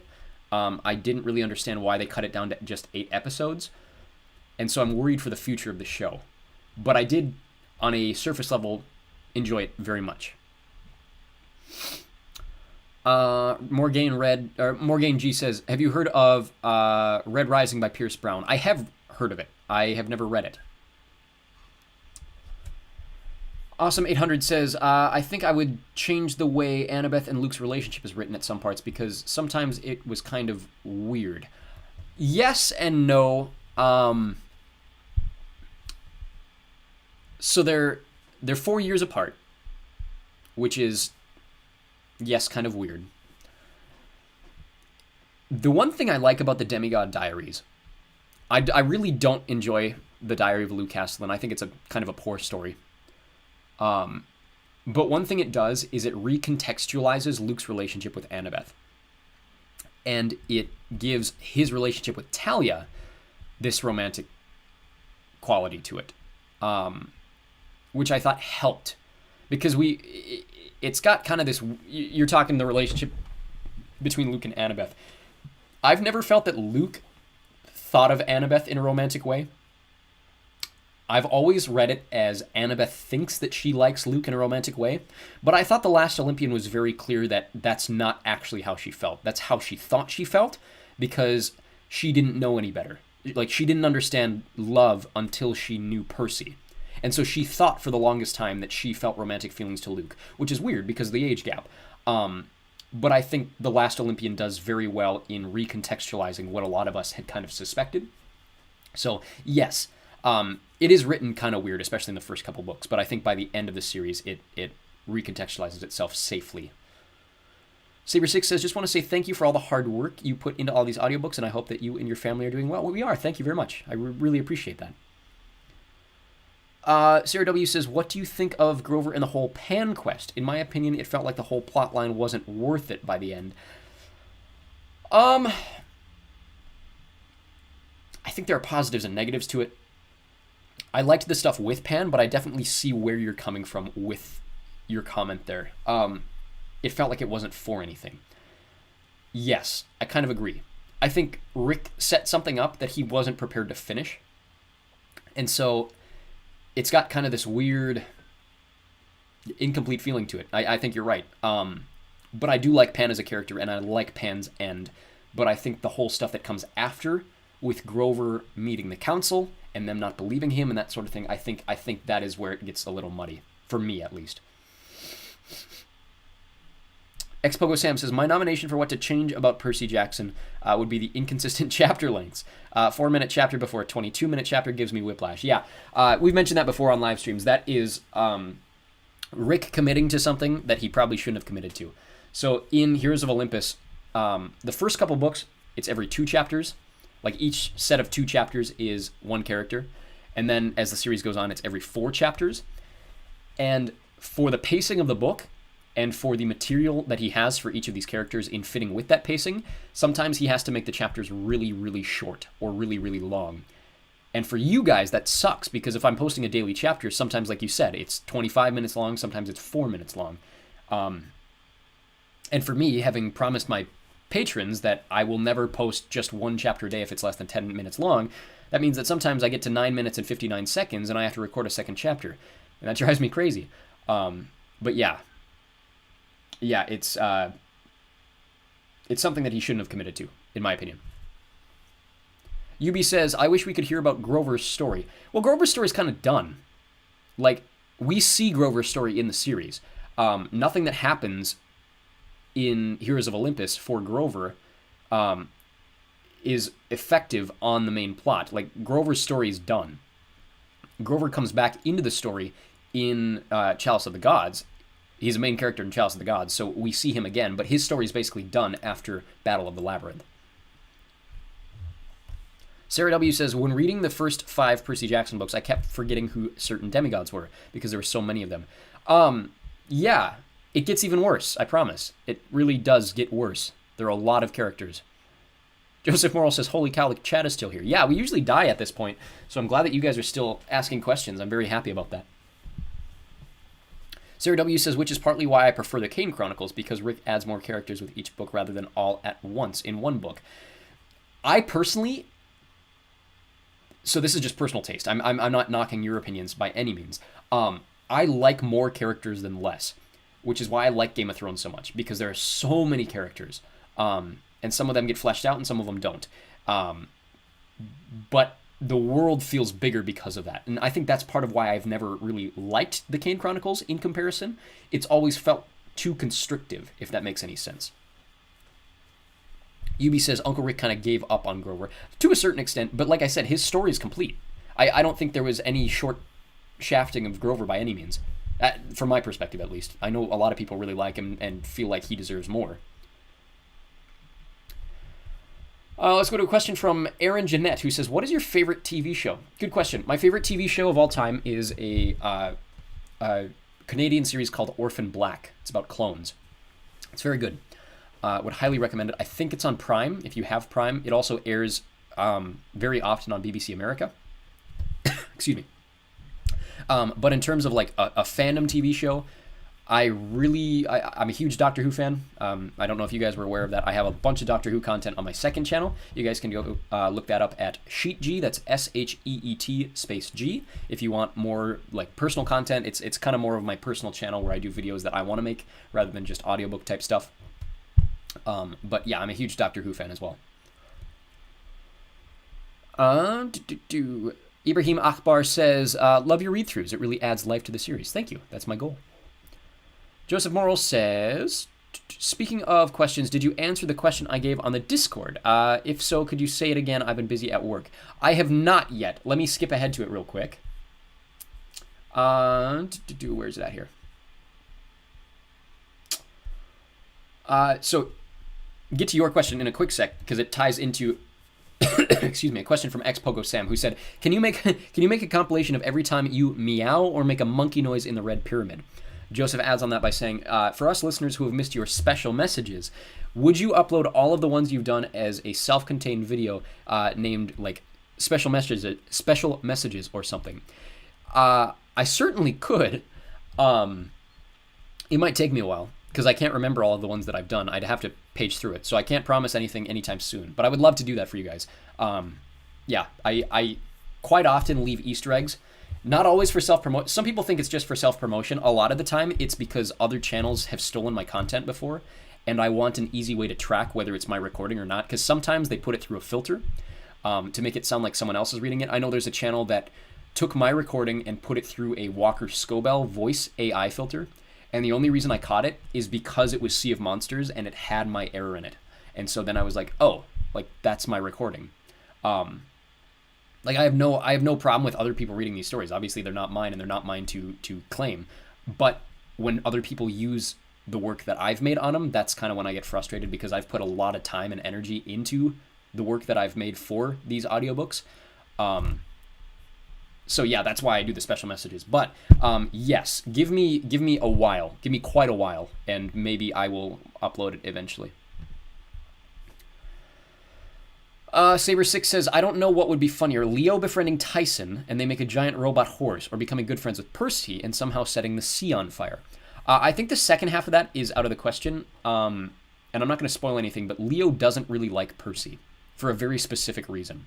And this changes a little bit, but them being best friends is not something I think can ever quite happen. Sarah W says, I just think if there's so many characters, they should all be somewhat memorable, whether in plot or comedic banter throughout the whole series. Yeah, I don't disagree. Joseph Morrill says, I would pay for that. Well, I'll do my best. Just give me time. Yubi says, from the way Grover's story was built, I honestly was expecting a bit more, but in the end, I felt like there was wasted potential. Like, maybe. Like, I personally don't. I don't know what my different take on it is, but, like, Grover's story was always making Percy safe and finding Pan. And he did both of those things. And so going forward, like, I personally don't have anything else I want to see from Grover, but maybe you guys do. Maybe there's like a side series where Grover could do more stuff. Let's go to a question from where we're at here. Pip Davis, who says, who's your favorite character to write for in the Radiation Effect? Good question. I would say there's probably two correct answers. One is Emma. Like, Emma is kind of my default main character. Like, I put myself more in Emma than any other character, I think. Which sounds weird. And I, like, this isn't me projecting or anything, but, like, Emma is probably the closest, like, me insert, regardless of the whole gender aspect of things. Like, Emma is a character who is like, she thinks the way I think, that sort of thing. And she's like I said, she's kind of my default main character. So I enjoy writing for Emma. And I feel like with Emma's chapters, that's where a lot of like the thriller plot really kicks in. Like, there are some characters who are very like romance heavy. So when I want a romance chapter, they're kind of my main protagonist for that chapter. If I want like sports or drama or just world building, I use other characters. Whereas Emma is very, very plot heavy. And so I like writing for Emma because I feel like things progress a lot quicker or more effectively with her. But on the side of that, like, I love writing for Kent because whereas Emma is my self-insert, Kent is all of my worst qualities that I've ever had in my life. Like I mentioned before, I'm in my mid-20s. I was a very dislikable person in high school. And with Kent, I am taking everything that I see now about myself in high school and I crank it up to 11. And I love seeing how negatively you guys react to him, because that's the whole point of what I'm trying to do here is I'm trying to give him this huge arc where he learns not to be such a dick. And so I love writing Kent because every chapter I write for him, it's like, how can I make him more unlikable? So Emma and Kent are probably my two answers there. Let's go to a question from Sarah W. says, I think Grover felt like Percy's sidekick and best friend who's always by his side for the quests and world-saving missions. Yeah, I think their diversion from that is probably where people feel like Grover was wasted, because they want to see Percy and Grover together rather than just Percy on his own there. Joseph says, have to go now. Sadly, we'll rewatch stream when I get home since I missed pretty much the whole stream. You always find the time to do this when I'm working. Sorry. The reason we do it at this time is we have a lot of listeners over in Europe, as well as the United States. I'm obviously based in the Western Hemisphere.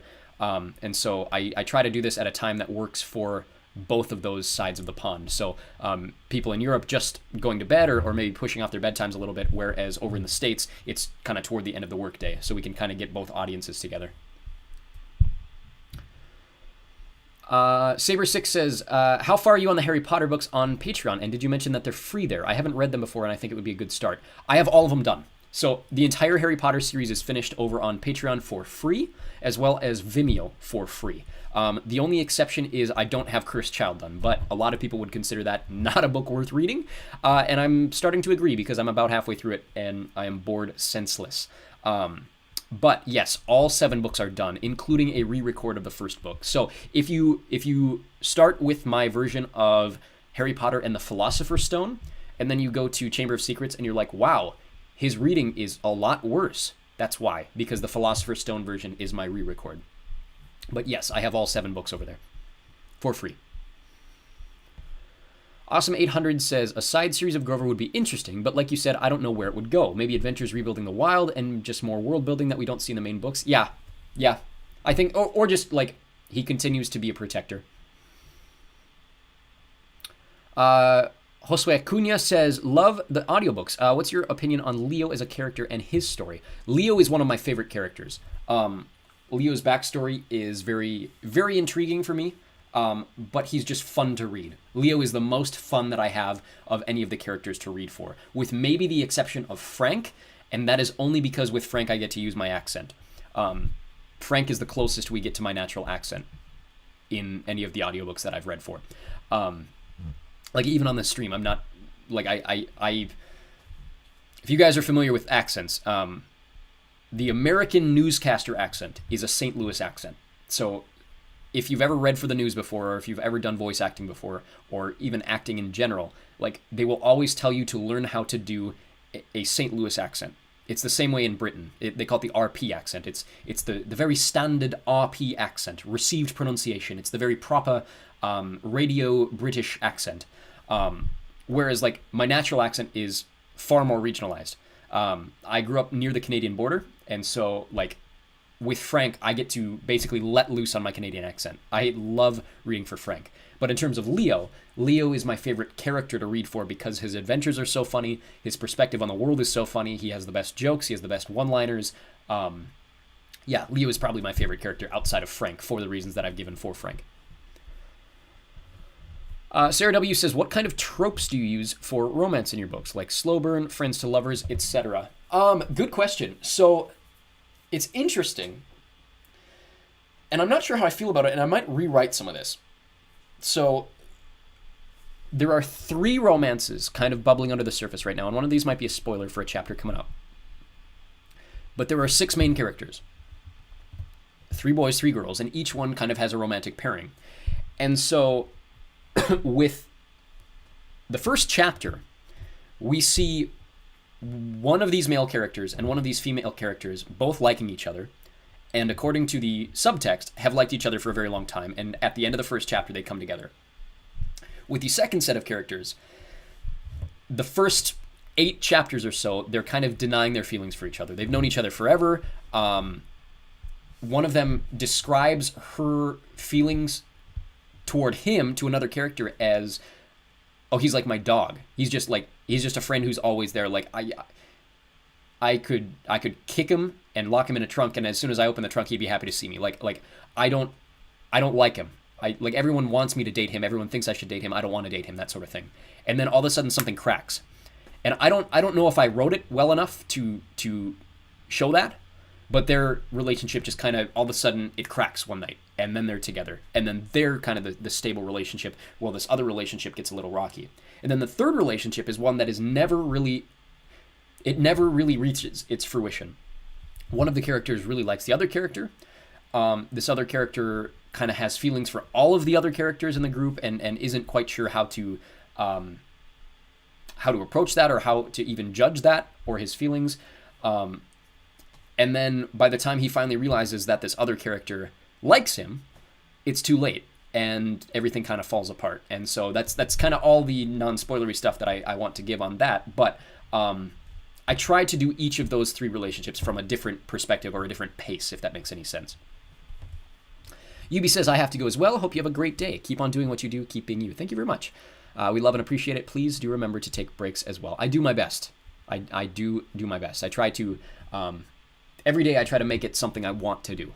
And the day that it stops is going to be a very sad day for me, because I love not just doing this, but having this community here that you guys have created around me. And I'm very happy to be the thing that brings you guys together.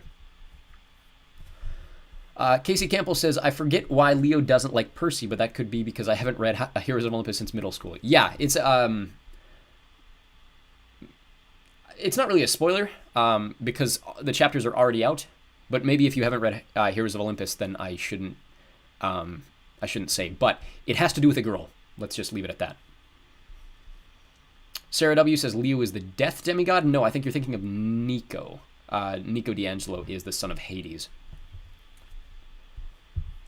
Leo is the son of Hephaestus. He's introduced in the Lost Hero, but I think you've mentioned that you haven't read Heroes of Olympus, so he's not a character that you'd know. Ulysses Reams says, "Can you explain?" Excuse me. Can you explain the Drogo is a horse theory? Yeah. Good question. This is a Game of Thrones theory, and hopefully this isn't spoilers. This book has been out for almost 30 years now. Khal Drogo is the husband of Daenerys Targaryen. He is a warlord, Dothraki. We are introduced to him in Daenerys' first chapter.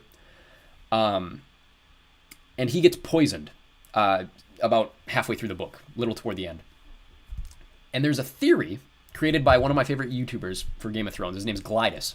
He does stuff with Alt-Shift-X all the time. But Glidus made this theory, and it's kind of a dumb theory, and he knows that. He did that on purpose.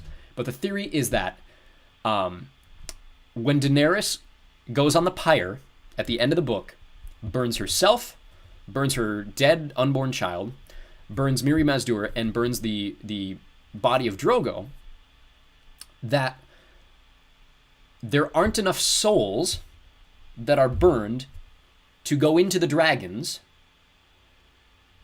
How do I describe this? So the whole idea here is that the dragons are brought back to life because Daenerys sacrifices other spirits to the dragons to bring them up to life. And so one of them is Drogo, one of them is her unborn child, and one of them is Miri Mazdur. Now, in Glidus' theory, if I'm remembering this correctly, he doesn't believe that Miri Mazdur is one of the spirits who goes into the dragons. He believes that one of the spirits is Drogo, one of the spirits is her unborn son, but then that leaves an extra spirit because Miri Mazdur is the catalyst for making this happen. And so the only other character that dies within like the last day is Drogo's horse. And so Glidus' theory basically says that in this whole process, at one point Drogo's spirit passes through this horse. And so at one point Drogo is a horse. It's a very weird theory. He has a video on it, and I can go into deeper detail if I watch that video again. It's been a long time since I watched that video, but yeah, it's very interesting.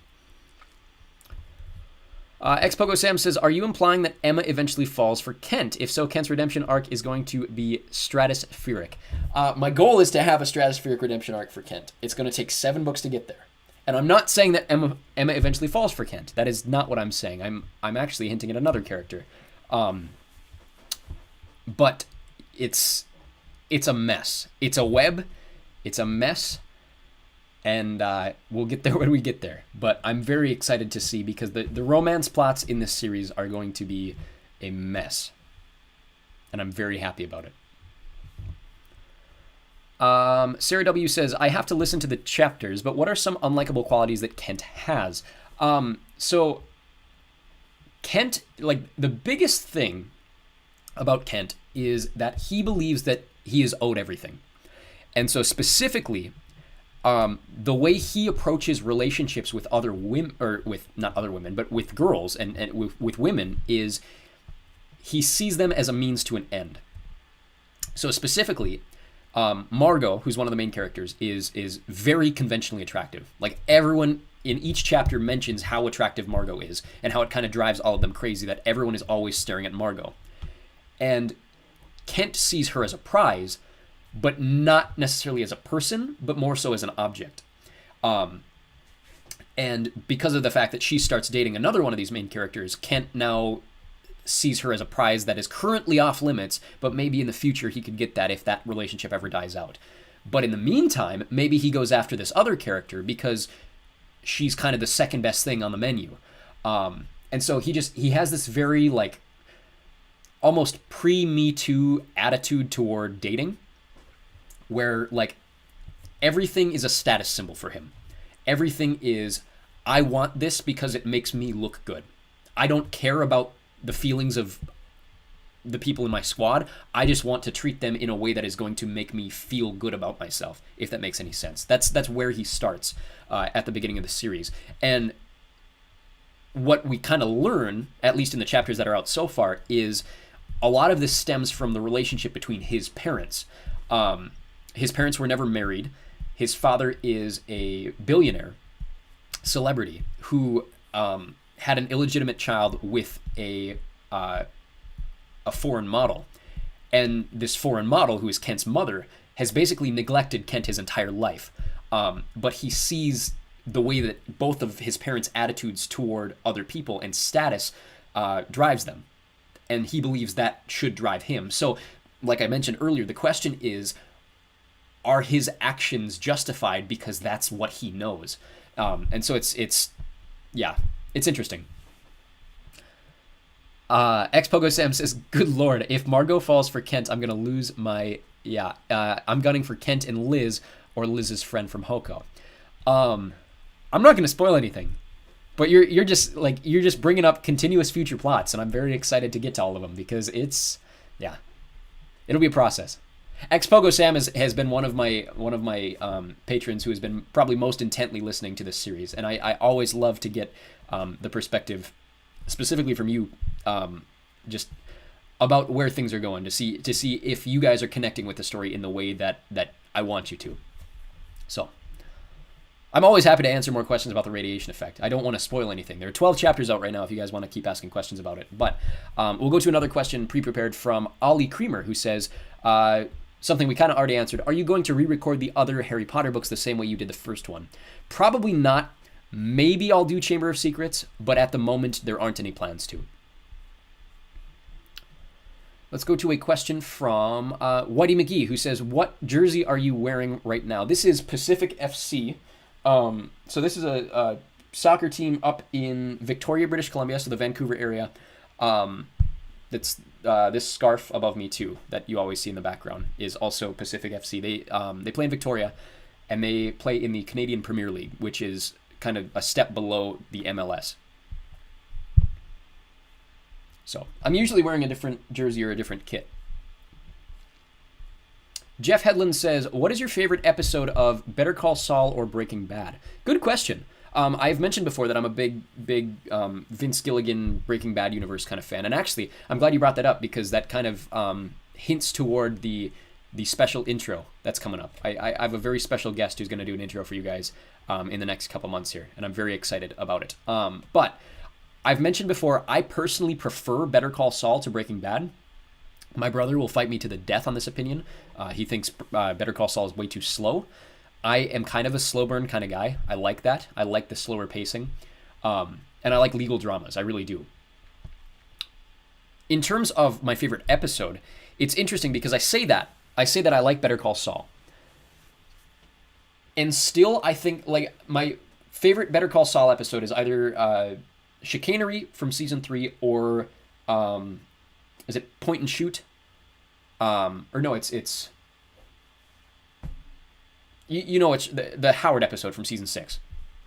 Our Plot and Deliver? I can't remember. Anyways, but still, I don't think either one quite lives up to what Ozymandias is. Ozymandias is a season 5 episode from Breaking Bad.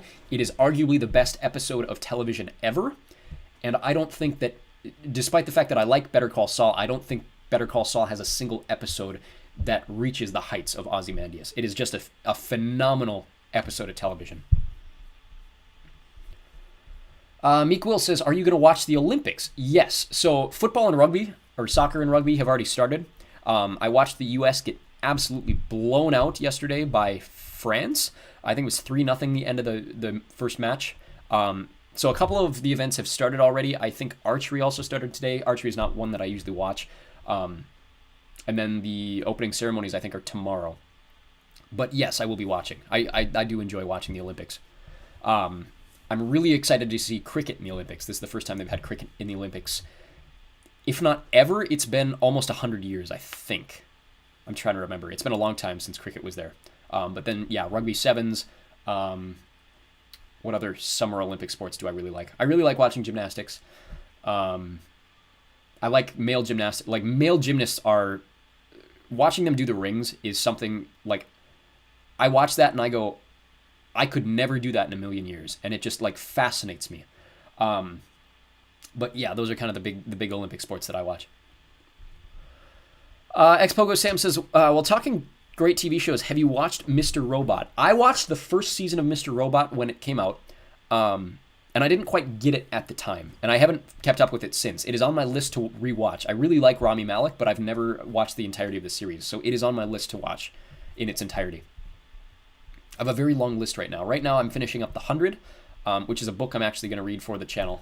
I've never read it before. I'm curious to see how close it'll be to the TV show. Gordon Lichty says, what are your thoughts on House of the Dragon Season 2? I've heard most people say it's too slow, but I personally would rather have that than a rushed season like Game of Thrones Season 8. Yeah, I agree. I really like slow burn stuff, as long as it's not too slow. So for example, Westworld Season 2. Westworld Season 1 was great. Both are kind of a slow burn. But the thing about Westworld Season 1 in comparison to Westworld Season 2 is that everything progresses in a way that makes sense.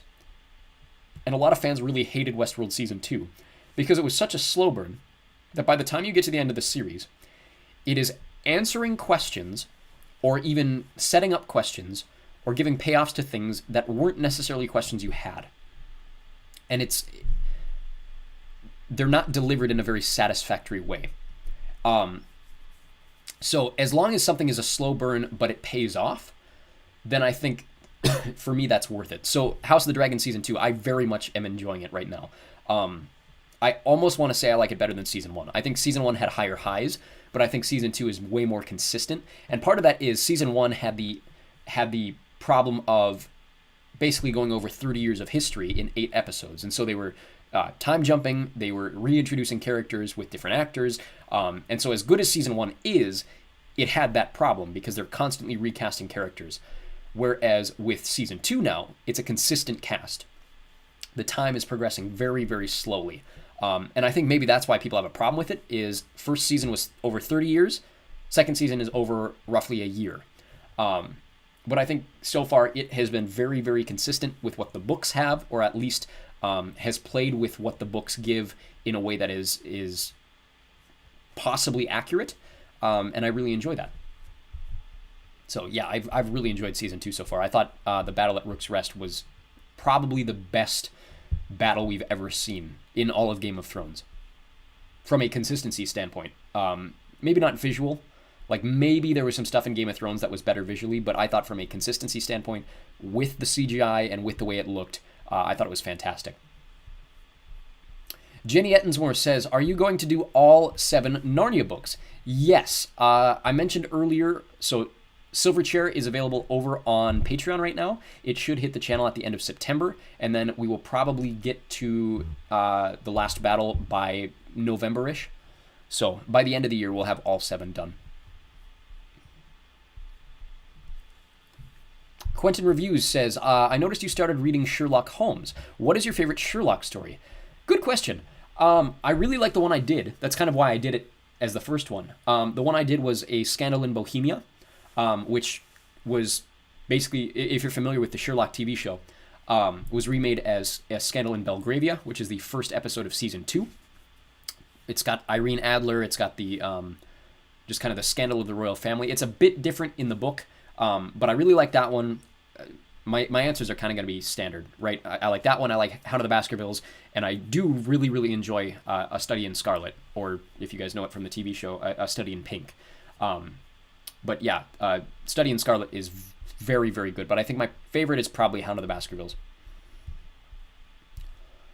Whitehall says, are you going to do book 4 of the Shadow Children sequence? Yes, it is the first book on my list right now. I've been trying to space these out about a month or so I don't get too bored. This is another series that like I enjoy reading, but they're a lot longer than you think they are. I think this one is about 200 pages. And so it takes me a few days to just gut through them if I just constantly blare through them. And I don't enjoy reading them the same way I enjoy reading Percy Jackson. Like I mentioned, as soon as Wrath of the Triple Goddess comes out in September, I'm going to lock myself in my studio for 2 days until I finish the book. It shouldn't take me more than 2 days to finish it if I just do it consistently. And that's still going to be a challenge, but I do enjoy reading Percy Jackson more than I enjoy reading something as good as these are. It's just the content is more depressing. The character situations are more depressing, and so that's personally harder for me.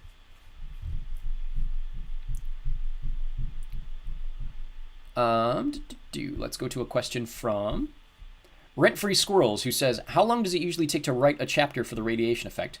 Good question. Depends how busy my weeks are. I try to do it kind of right as I'm finishing up my workday, And so if I'm done with all of my work, like my full-time work, then I'll basically clock out and just sit in my office for until I feel the need to come home, and then just work on that. So anywhere from 2 to 4 weeks usually. I've been trying to do every 2 weeks for you guys, but right now I'm kind of at the beginning of the second act, which is where like I'm trying to figure out how to re-amplify the pace. And so it's an interesting spot in the book. We're coming up on some really, really heavy chapters that I don't think will take very long to write through. But I would say 3 weeks on average. Let's go to a question from Percy's Left Shoe, who says, why are Nico and Reyna not considered part of the 7? Well, I can give you the really blunt, really aggressive answer and say that we already have 7 main characters. Apart from, the fact that we already have 7, they're not part of the prophecy. So the whole returning the Athena Parthenos to New York is not part of the quest. It's just something that needs to happen in order to fulfill the quest. And so Nico and Reyna are not a part of defeating Gaia, necessarily. They're a part of defending Camp Half-Blood. And so as much as people like Reyna, as much as people like Nico, as much as people like Coach Hedge, they are not a part of the 7. The 7 are the 7 named main characters that are part of the prophecy. So the 3 that we get introduced to in Lost Hero are Jason, Piper, Leo, and then we get reintroduced to Percy, and then we also get Frank and Hazel, and then Annabeth is the 7th. And Nico and Reyna are kind of the odd 8th and 9th characters outside of it. Klee says, what's your favorite chapter in House of Hades so far? Leo 52. Chapter 52, Leo, is my favorite chapter in House of Hades. It's probably my favorite chapter in all of Heroes of Olympus. Maybe even Percy Jackson. Serial and Red Whiskers have very similar questions. Serial says, are you from Minnesota? And Red Whiskers says, are you Canadian? My accent would probably make you believe that I'm Canadian. I'm not. I grew up just south of the border in the United States. I'm actually going to Canada next week. That's why we're not having a live stream on Thursday. I'm going to go watch... I'm a BC Lions football fan, and they're up in Winnipeg next week. So a buddy of mine are going up to Winnipeg on Thursday. So if any of you are in Winnipeg on Thursday and are going to the Blue Bombers game, hit me up on Discord. We'll see you there. But no. Excuse me. So sorry. In terms of the second question, am I from Minnesota? I will let you guys figure that out. Obviously, there's a Minnesota flag behind me, and I will let you guys judge based on my accent if you think that is accurate. Saber6 says, what makes you like the chapter Leo 52 so much? Good question. Probably because I'm a hopeless romantic, and I really enjoy the cliffhanger that they set up for the relationship between Leo and Calypso. Klee says, who had the saddest death in the first 5 books of Percy Jackson? I would say either Bianca or Selena Beauregard. Thank you for blessing me. I'm surprised it was only 1. Usually it's more. But like I mentioned earlier, the Canadian wildfires are coming down over the border and are just killing my throat right now and killing my nose and my allergies and everything. So that's why I sound like this. Feel free to keep asking questions. I have a few more pre-prepared, and then we will probably wrap it up around... it's almost 6 o'clock my time, so 7 o'clock Eastern. We'll probably give it 15 more minutes if you guys still have questions. Looks like there's about 10 people in the chat at the moment, so if you guys want to keep asking stuff, I'm more than happy to answer. Xpogo Sam says, did you sneak a radiation effect reference in the Red Pyramid? No, believe it or not. Yeah, so what you're referring to is... and she does it several times. It's not just one point. Sadie, who's one of the main characters in the Red Pyramid, has 2 friends back in London whose names are Liz and Emma. And 2 of my 6 main characters in the Radiation Effect are also named Liz and Emma. And it's interesting. I mentioned this before. So a lot of Rick Riordan's writings have influenced my writing or world building in certain ways, right? So Leo's from Houston. My main character, Emma's from Houston. But when it comes to character names, no, that's not where those came from. And it's also not, like, that's actually in the text. Their names are Liz and Emma. Liz comes from, so her full name is Elysian, which is a name I made up when I was like 6, and I've always wanted to fit it into a book somewhere, and so I did, but I shortened it to Liz because I thought that made a little more sense. But then Emma's name comes from my cat. I have a cat named Emma. And I've had this cat named Emma since I was like 7. So weird that my names predated this by like 2 years, which is kind of odd. But good catch. Awesome 800 says, Zoe Nightshade has the saddest death in my opinion. I kind of wish we got to see more of her. Yeah, I really liked Zoe as a character. I think Titan's Curse is a very underrated book for me. I didn't like it the first time I read it, and the more I reread it, the more I like it. I really like the ending of The Titan's Curse. I like the final act. I like the sacrifices. I like the final battle. It's a very good book. A lot of sad moments in Titan's Curse. Saber6 says, I do wish we had more of Bianca. To me, it seemed a bit out of character for her to take the Hades figure. Yeah, so I mentioned this with Grover, right? I agree with you. I completely agree with you. I wish we got to see more of Bianca. The problem is you have to kill Bianca. You do. Because in order for Nico's story to progress the way that it does throughout the series, you have to kill Bianca when you do. And so there isn't anything for her to do, were she to survive, that doesn't negatively impact the story. And so it makes sense that Rick killed her when he did. It's just she's a character that I wish we got more of. But her death is very impactful for the rest of the series.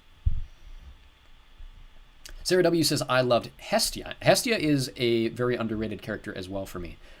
If I wasn't so big on Nike, I would probably say Hestia is my favorite goddess. This is my last pre-prepared question, so feel free to keep asking in the chat. Juno says, have you considered doing The Locked Tomb? I'm a huge fan of your audios, and I'd love to hear your take on the series.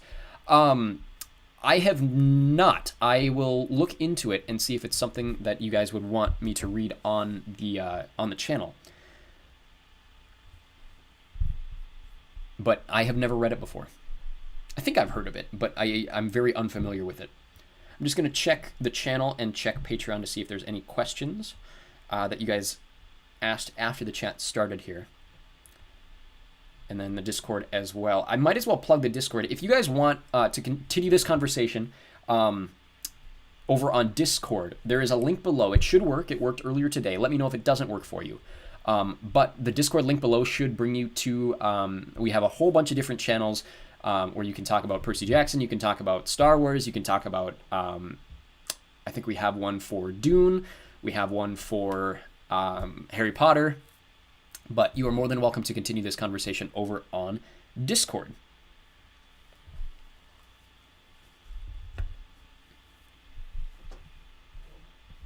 Who is your least favorite character to write for? Good question. I don't know if I necessarily have, like, I purposely try to write these characters so that I would want to write for them continuously. I would say that, like, Margot has had the least amount of POV chapters, and I've done that kind of on purpose because, not necessarily because she bores me when I write for her, but because her story is intentionally wrapped in mystery.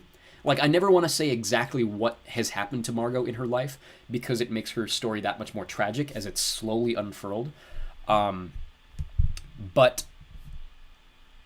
yeah, I would say, like, Liz probably is my least favorite character to write for, because of the fact that I have to translate everything into British English then.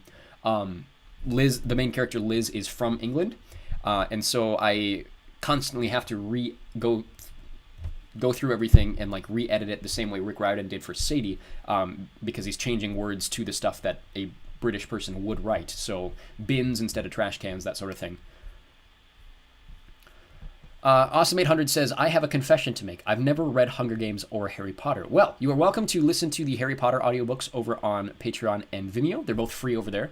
As well as I have the prequel to the Hunger Games available over there as well for free, called The Ballad of Songbirds and Snakes. Eventually we will get to the Hunger Games as well. Saber6 says, I enjoy your live streams. It's really fun to talk about these things. I enjoy doing them too. I wish I could do them more. But like I said, every other Thursday, if you guys want to join, I try to make this a consistent thing. But like I said, if you want to continue some of these conversations, you're more than welcome to do so over on Discord. Xpogo Sam says, Titan's Curse gets slept on because of the time offset you mentioned. Since it's the only winter book, it feels like a side quest. It really does. It has part of that, and not just that, but the way that it introduces Talia right? Because Talia is a character that's introduced just briefly at the end of the previous book. And all of a sudden we get wrapped into it from Percy's perspective, having now known her for 6 months and become her best friend. And so it's a little jarring to A, take place in winter, B, have this new character that Percy's best friends with that we virtually know nothing about. It's very different. But the more that I reread The Titan's Curse, the more value it has for me. It's very good.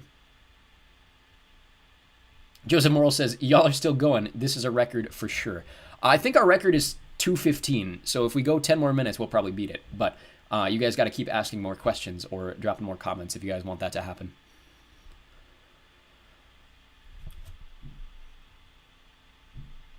What is your favorite American football team? Most of my favorite American sports teams come from Wisconsin, despite the fact that I mentioned Minnesota earlier. I'm a Bucks fan, I'm a Brewers fan, I'm a Green Bay Packer fan. So I'm a big Vancouver sports fan. The nice thing about Vancouver is, like, Vancouver and Wisconsin never have any sports teams that overlap. But the weird exception is that my favorite MLS team isn't from Vancouver.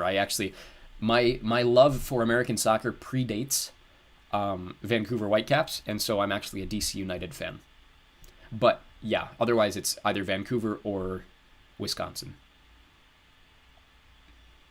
Sarah W. says, yeah, Percy knows Talia, but the audience doesn't get to know how they became friends. I mean, we can assume, but we don't know her. And Percy, the way that it's written, Percy kind of expects us to follow along with him, and a lot of people reject that. It's the same psychology that causes a lot of people to reject Jason as the protagonist of The Lost Hero. Saber6 says, what is your least favorite ship in the Percy Jackson books? Yeah, it's got to be Jason Piper. It just feels very forced, and I think Rick wrote that way on purpose. But Jason, I mentioned this before, Jason's a very vanilla character, and Piper is not a very likable character for a lot of people, and combining those into a forced relationship has always felt unnatural to me, especially the way that Piper's story ends in Trials of Apollo.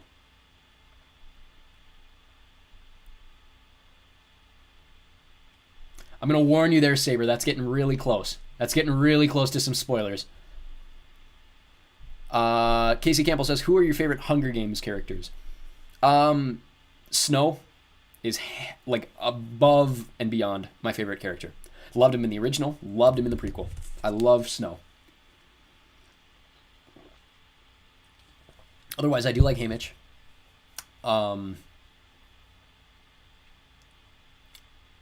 Prim, but that's mostly because I had a crush on her actress when we're about the same age, so that was like cool to me that I had someone who was my age in films.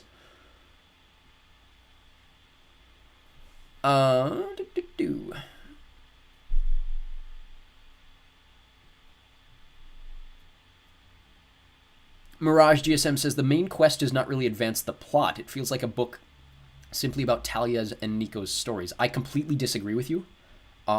I'll try to be as respectful as possible in my response here. I completely disagree with you. It does feel off because of the time period, but what it does is... I agree with you in the fact that it advances Talia's story. It kind of gets Talia out of the way, and it advances Nico's story to set him up for Battle of the Labyrinth. But it does wonders for Percy's relationship with Annabeth. It gives us more backstory into Annabeth's character motivations. It gives us an insight into the Titans in a way that we wouldn't have had otherwise. We wouldn't know as much about Luke's side of things or the kind of the setup to the Roman side of things without the Titan's Curse. It feels off. It does feel off, but I think part of why it feels off is it's not Percy's quest. And I think a lot of why people don't like it is Percy feels like an afterthought because it's not his quest. But I think it definitely has reread value. Joseph Morrill says, as someone who has missed a lot of chapters just because I'm bad at listening, it's nice to know I can always just listen to the stuff on Patreon at any point and catch up with everyone else. Yeah, I mean, I try not to delete chapters ever. I mean, I'll do the full form versions and then delete them, but Perkabest says, mine still doesn't work, but I'll try again. I mean, all you got to do is click on the link and then it should say join here. I mean, if it's not working, let me know. But Joseph Morrill says, it's really interesting how Percy and Jason are kind of friends, but Percy and Talia being best pals make perfect sense, especially what we see in Titan's Curse. Yeah, well, so part of what is kind of implied is that Percy originally feels like an outsider in this relationship because of the fact that Talia and Annabeth have known each other for years. And now Talia's their age because of the time gap, because she was stuck as a tree for however long. And so it... Let me just reread that. It makes perfect... Yeah, I mean, so her humor is very similar to Percy's. And so we kind of get this weird understanding of maybe we get why Annabeth didn't like Percy at first. Because Percy reminds her of Talia, because they're both a child of the big three. They both kind of have similar outlooks on the world. And it would make sense why Talia and Percy would get along so well, especially with Annabeth out of the picture. Sarah W. says, can you talk about Snow's rapid progression into insanity in the prequel, when he overthinks and thinks Lucy Gray is all of a sudden the enemy? Yeah, so Snow's entire story, especially in the prequel, is about reputation. And Lucy Gray, for him, through most of the series, is a tool to advance or to fix his reputation. What he doesn't expect in this is to get feelings for her. And throughout the book we see this, and even at the end of the book when he basically, because he marries, for the life of me, does he marry Lysistrata? I can't remember which main character he marries at the end of the, or he talks about marrying at the end of the book. But he always talks about he will never love her. Like, he'll marry her for political reasons, but he'll never love her, because love is stupid and love is damaging. And so what Snow never sees or never expects in this relationship with Lucy Gray is, despite the fact that she is a means to his political end, he doesn't expect to fall in love with her. And part of falling in love with her forces him to become vulnerable with her and forces him to reveal secrets that then can be used against him. And so his kind of descent into madness at the end of the book is the way that he plays his cards. He is forced to choose between his reputation, because he sees a way back to fixing his reputation. At the end of the second act, he sacrifices his reputation to save her, right? He sacrifices he cheats so that she lives. And in the third act, when he gets the opportunity to do the exact opposite, then he does. And part of the downside of that is he can't leave her alive, because she knows so much about him and so much about what he has done to damage his own reputation that he worries that if she says anything to anyone, it's over for him. And everything that he's ever worked towards fails. And so his whole descent into madness is, I have to kill her or everything's going to fall apart for me. And so that's when he basically loses touch with reality. That's when he goes crazy. That's when the books are ambiguous. We don't know if Lucy Gray lives or dies. It's very heavily implied that she lives and becomes somehow connected with District 13, but we don't know. We have no idea, and that's why he hunts her down at the end of the book. If there's more that you want me to add to that, let me know. Awesome 800 says, the Titan's Curse instantly became my favorite when I read it for the first time. We got the big three trio of Talia, Nico, and Percy, and some awesome moments. Yeah, the Hoover Dam stuff is some of my favorite stuff in the entire series. It's that Mirage GSM says it's that of the first 5 books, it was the one I could remember the least details of a few months later. I tend to agree with you there. The plot points are often forgettable, and actually for me, it's weird.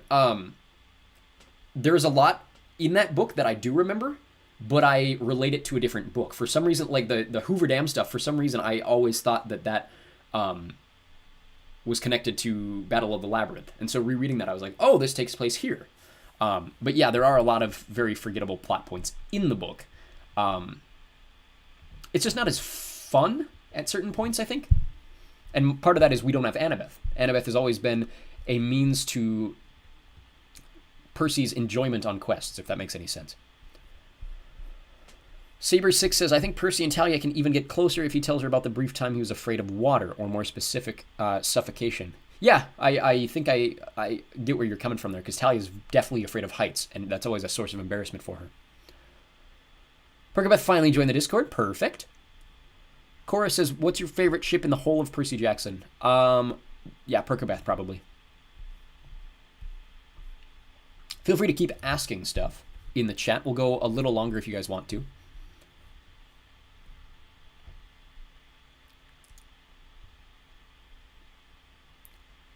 Saber6 says, I think The Titan's Curse is a damn good book. Yes, part of why I love the Hoover Dam stuff so much. A, it introduces Rachel. Rachel's one of my favorite characters in the original series. B, the whole running gag about the damn snack bar is some of the best comedy that Rick has ever written from a children's perspective, if that makes any sense. It's borderline not clean humor in what is otherwise a clean humor book. Who is your favorite character in Chalice of the Gods? Good question. Hebe, probably. I don't think if I'm not mistaken, we don't see Hebe anywhere else in the series. And so, like, the whole middle act at Heebie-Jeebies is very fun.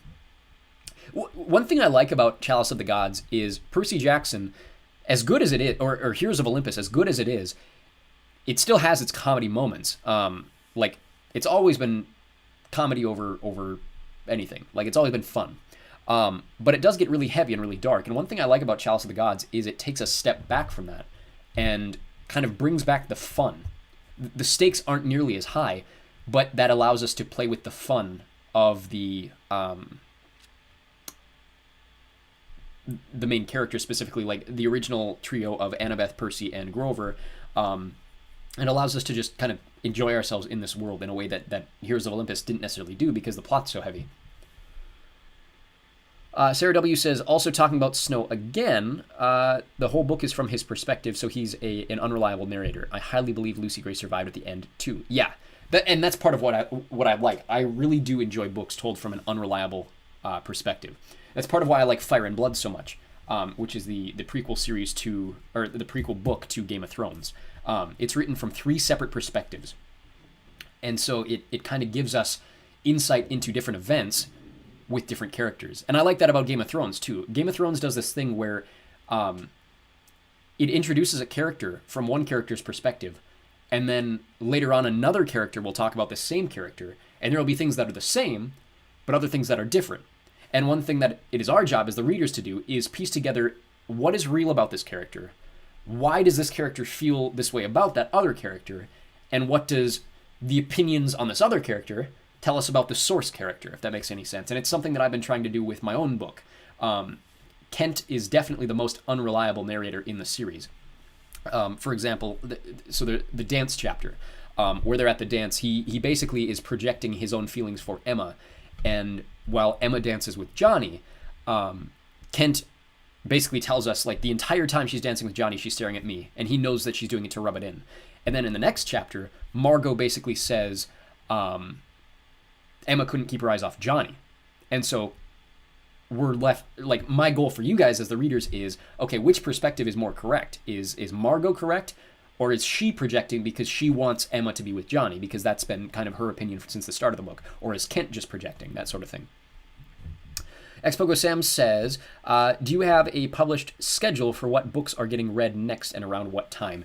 Yeah, so right now I'm currently working... So daily chapters of Blood of Olympus and Dune will be coming out starting August 3rd.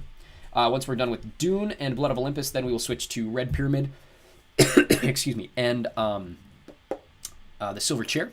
And then after Silver Chair, we'll do the Hunger Games over on Vimeo, probably, because we can't do it on YouTube. But then in the meantime, the non-daily chapter stuff, Among the Barons, I'm hoping to have out sometime in the next couple of weeks here. That's the 4th book in the Shadow Children sequence.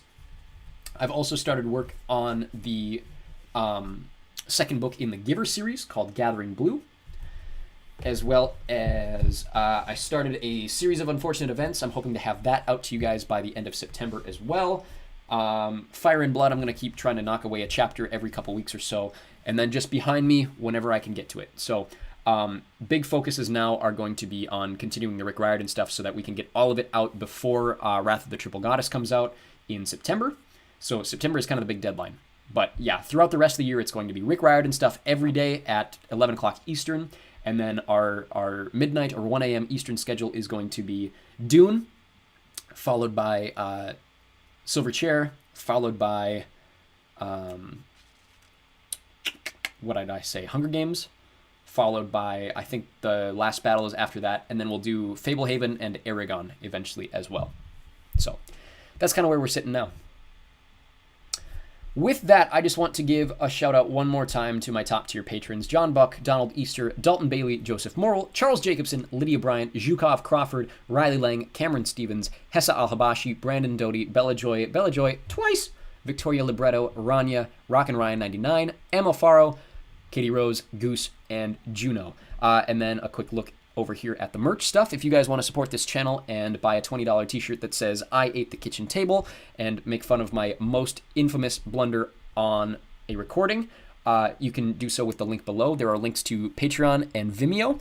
Harry Potter is available there for free. Other stuff on Patreon is available for just $3 a month. You can get ahead of the channel for about 2 to 3 weeks in advance. And then there's other stuff, links below. I mentioned Discord earlier. We can continue this conversation over there.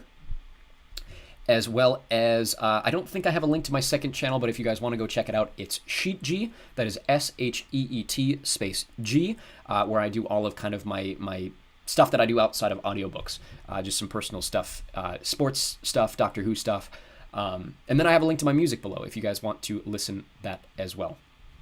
So, that being said, thank you guys very much. We'll see you on August the 8th. Feel free to leave questions in, not the chat, but in the comments below this video. Otherwise, just stuff on the channel, in the Discord, over on Patreon.